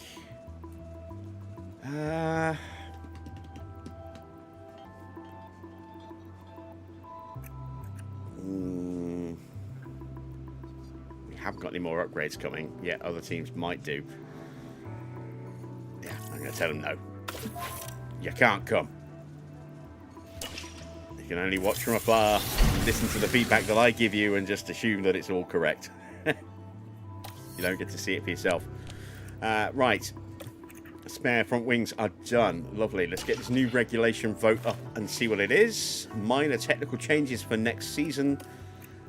So we're looking at chassis and side pod changes. So we can change the chassis by 30% and the side pods by 10, or the other way around. I'm going to go for chassis focus changes. And let's see how the rest of the grid decides to vote on that. Here comes some money from the sponsors. How much do we get? 5.85 mil. Was there anything mandatory? I think there might have been. No, there wasn't. Okay.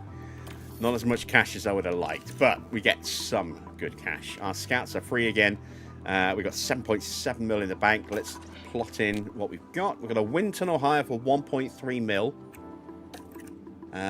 We want to get Matilda doing something.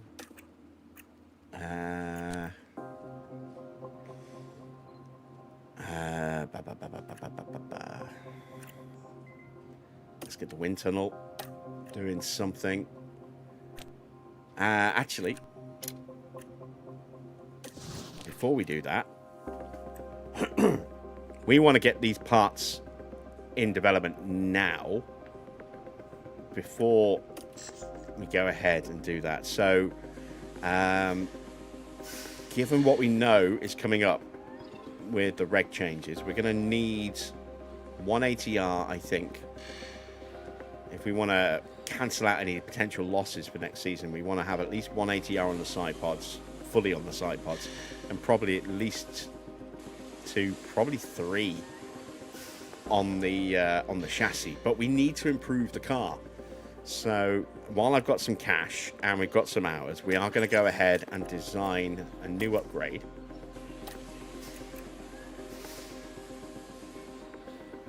I need to decide where I want that upgrade to go. I mean, the whole car's so bad at the moment. I don't know if it really makes too much difference where we put the hours, but downforce might be a good idea.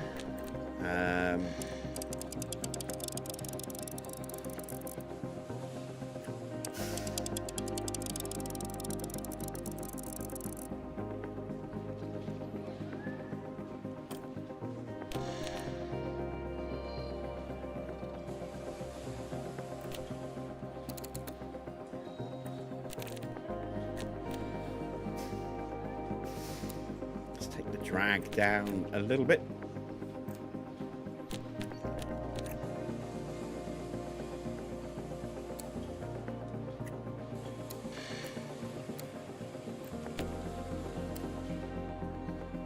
It's not too much. Let's take the low speed down. Still couldn't quite get there. It's not horrible. I don't really want to lose any performance, any individual area. Let's do that instead. Get a really good high speed boost. Not much in the medium or the low in comparison, but it's still a nice little bit of an extra boost. The other alternative is if I go flat like that. But I'd rather do that. I'd rather boost the high speed a little bit more. So it's not bad. It's not bad. But we might be able to do better somewhere else. Let's take a look at a rear wing.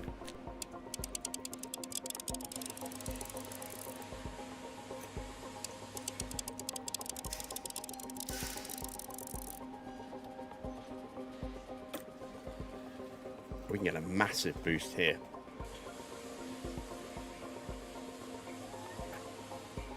Really good downforce improvement and a nice boost here for speed and so on and so forth. And we haven't even done that yet, which gives us even better downforce production.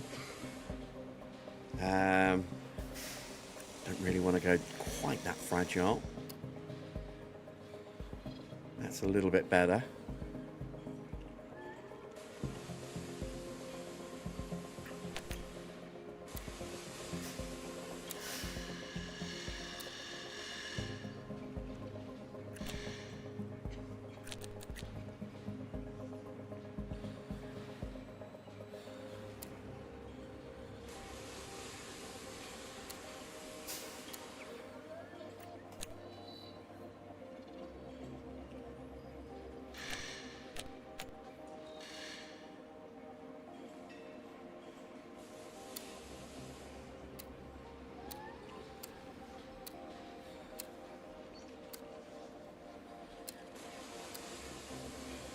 Let's go with that. So we're going to get some really nice downforce across the board, much more than we would get with the underfloor. We'll also get a little improvement to our dirty air tolerance at the same time. We'll gain nearly 10% on straight mode. Acceleration, we'll get a small boost, but not massive, mainly because we're not maxing out drag reduction. And also, you know, it's mainly coming from this, from stripping the weight down a bit more. But we will get some extra speed as well, which we definitely need. But I want that straight mode improvement. So we'll go with that. We are going to go intense. It's 5.4 mil.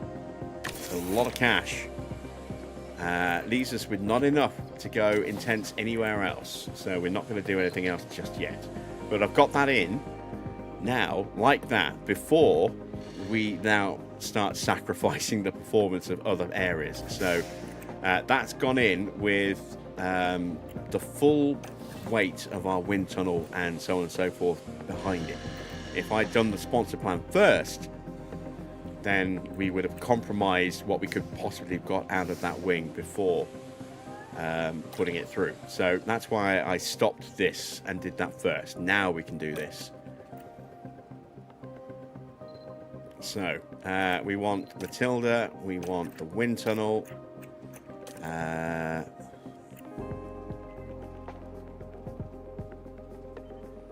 Which staff are going to get hurt by... Oh, it's head of aero. Let's send out 2 engineers. Really don't want to do anything with Fernando, but I might have to.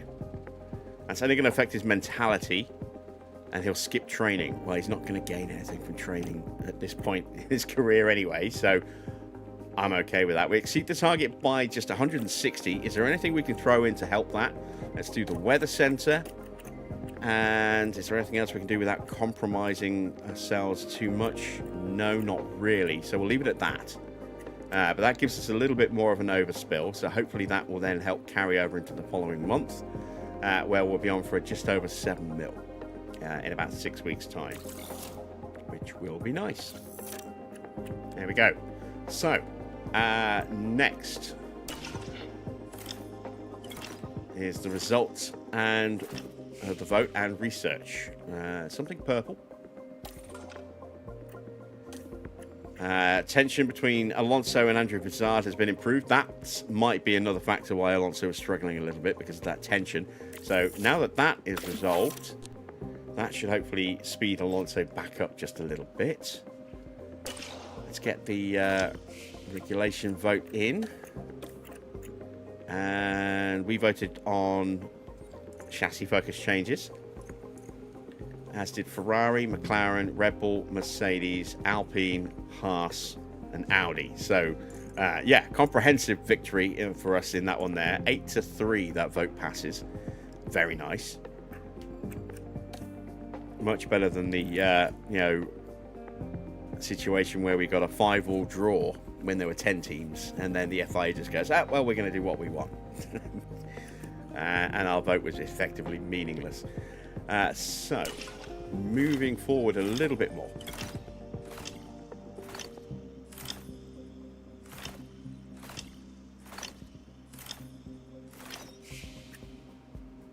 New ATR is coming up. We're back to 2.5 mil. Oh, we haven't been doing any scouting. How have scouts sat there and we haven't used them yet? Let's do that now. So, Freddie Slater. Yeah, definitely want to scout Freddie Slater. Potential young British driver for the team. Who else do we want to scout? Ollie Behrman, because we want to look at getting him in at the end of this season.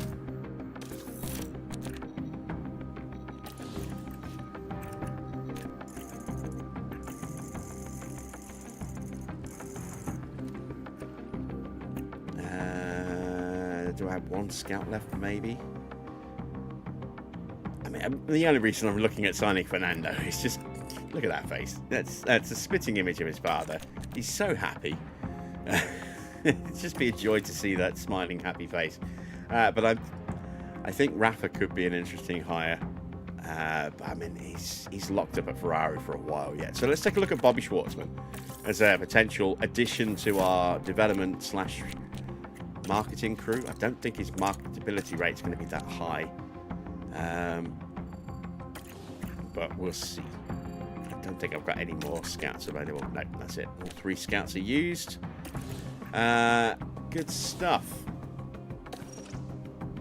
Low stock on underfloors and side pods. We should probably actually go ahead and build an extra one of each of those. So I'm not planning on building any new ones for a little while.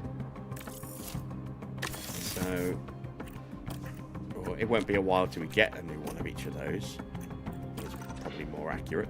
So let's get those parts going. And now we're down to 1.6 mil. Gonna keep that cash on hand.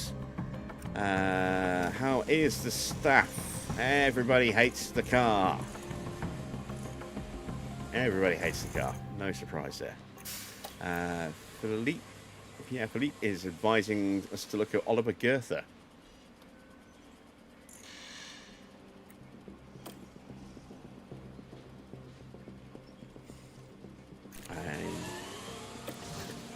Want to sign him. I don't see a path forward for him.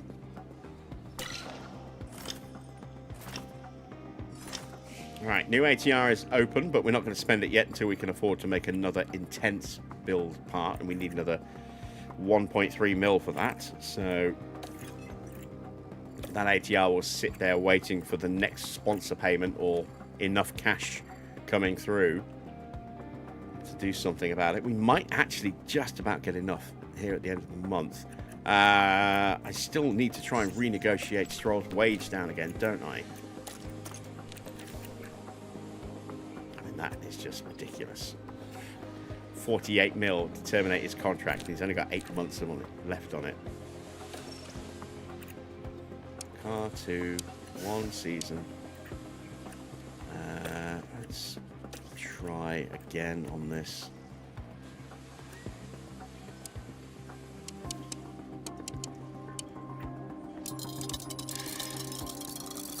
Take a punt.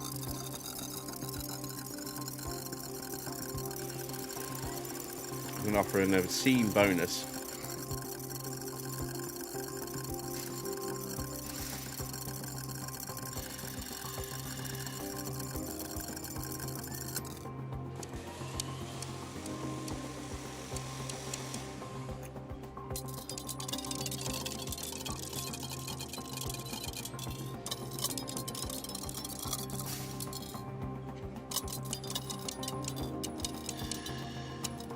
There we go. 1.2 mil as a reward if he wins. And now we can try and bring this down a bit. I want to try and bring his wage down a bit as well.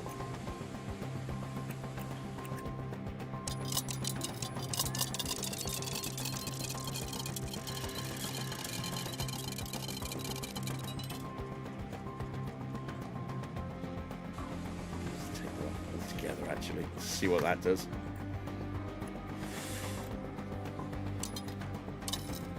So from 9.2 mil. 1 season with a 1.2 million bonus if he wins a Grand Prix. And this will pay off the remainder of this, or this will replace his current contract with one that will run to the end of this year at a substantially lower wage, which will save me a little bit of cash to potentially be able to speed up improvements elsewhere. Something purple. Design center improvement. Oh, why did it have to come right now? How long till I get my money from the sponsors? A month. There. That's not as far away as I thought, actually. It's only 2.5 weeks away.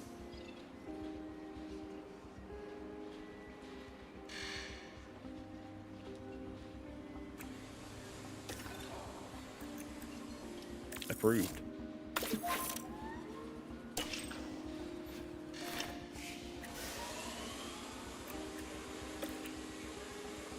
Okay, monthly affiliate updates. Another point in cornering for Mr. Crawford. Nothing for Stoffel. Mari Boyer gets another point in braking. Taito Kato gets 2 points in overtaking and a point in defending. Matilda gets a point in overtaking. Not bad. Main drivers, no change there. Bobby Schwartzman's scout report is done. Marketability 62 isn't amazing. What are his stats looking like? Not bad. How does he compare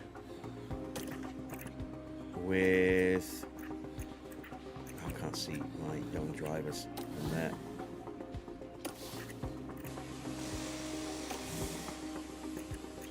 Let's check the other scout reports as well. Ollie Behrman, looking at signing him for next season.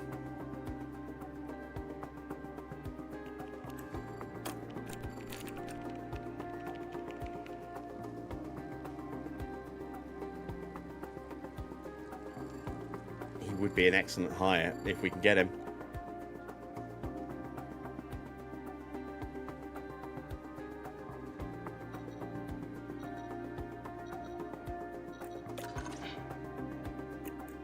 This is going to be for next season. Try and get him on a 5-year deal.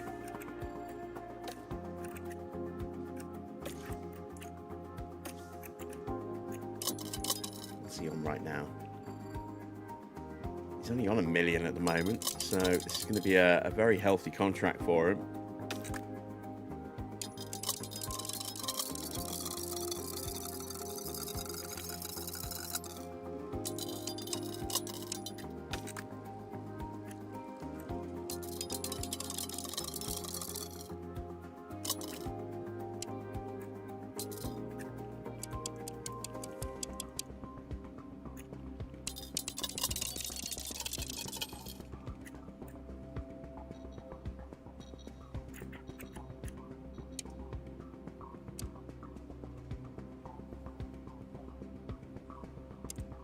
Let's try and get him on that.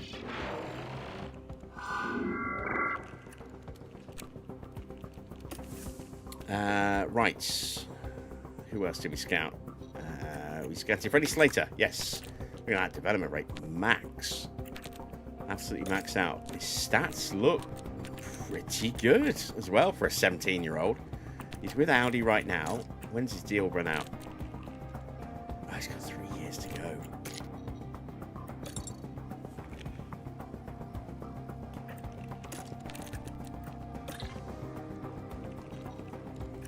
Ah, it's expensive. Next season, no. Buyout fee would only be 400k. Oh, no, wait, hang on.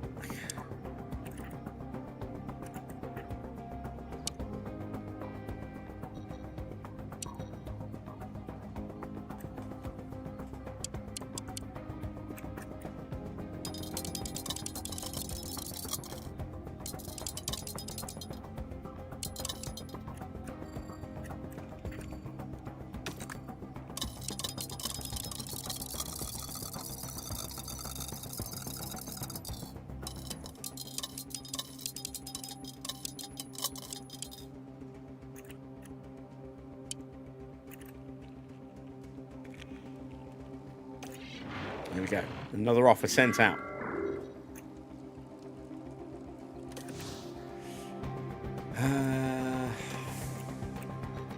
Money. The end of the month is due.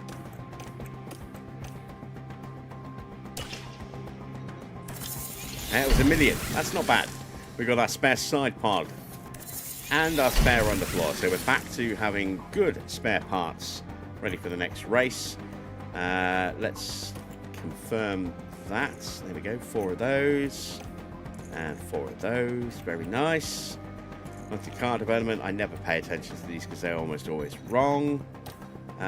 So, this is tomorrow's race. A hot one, apparently.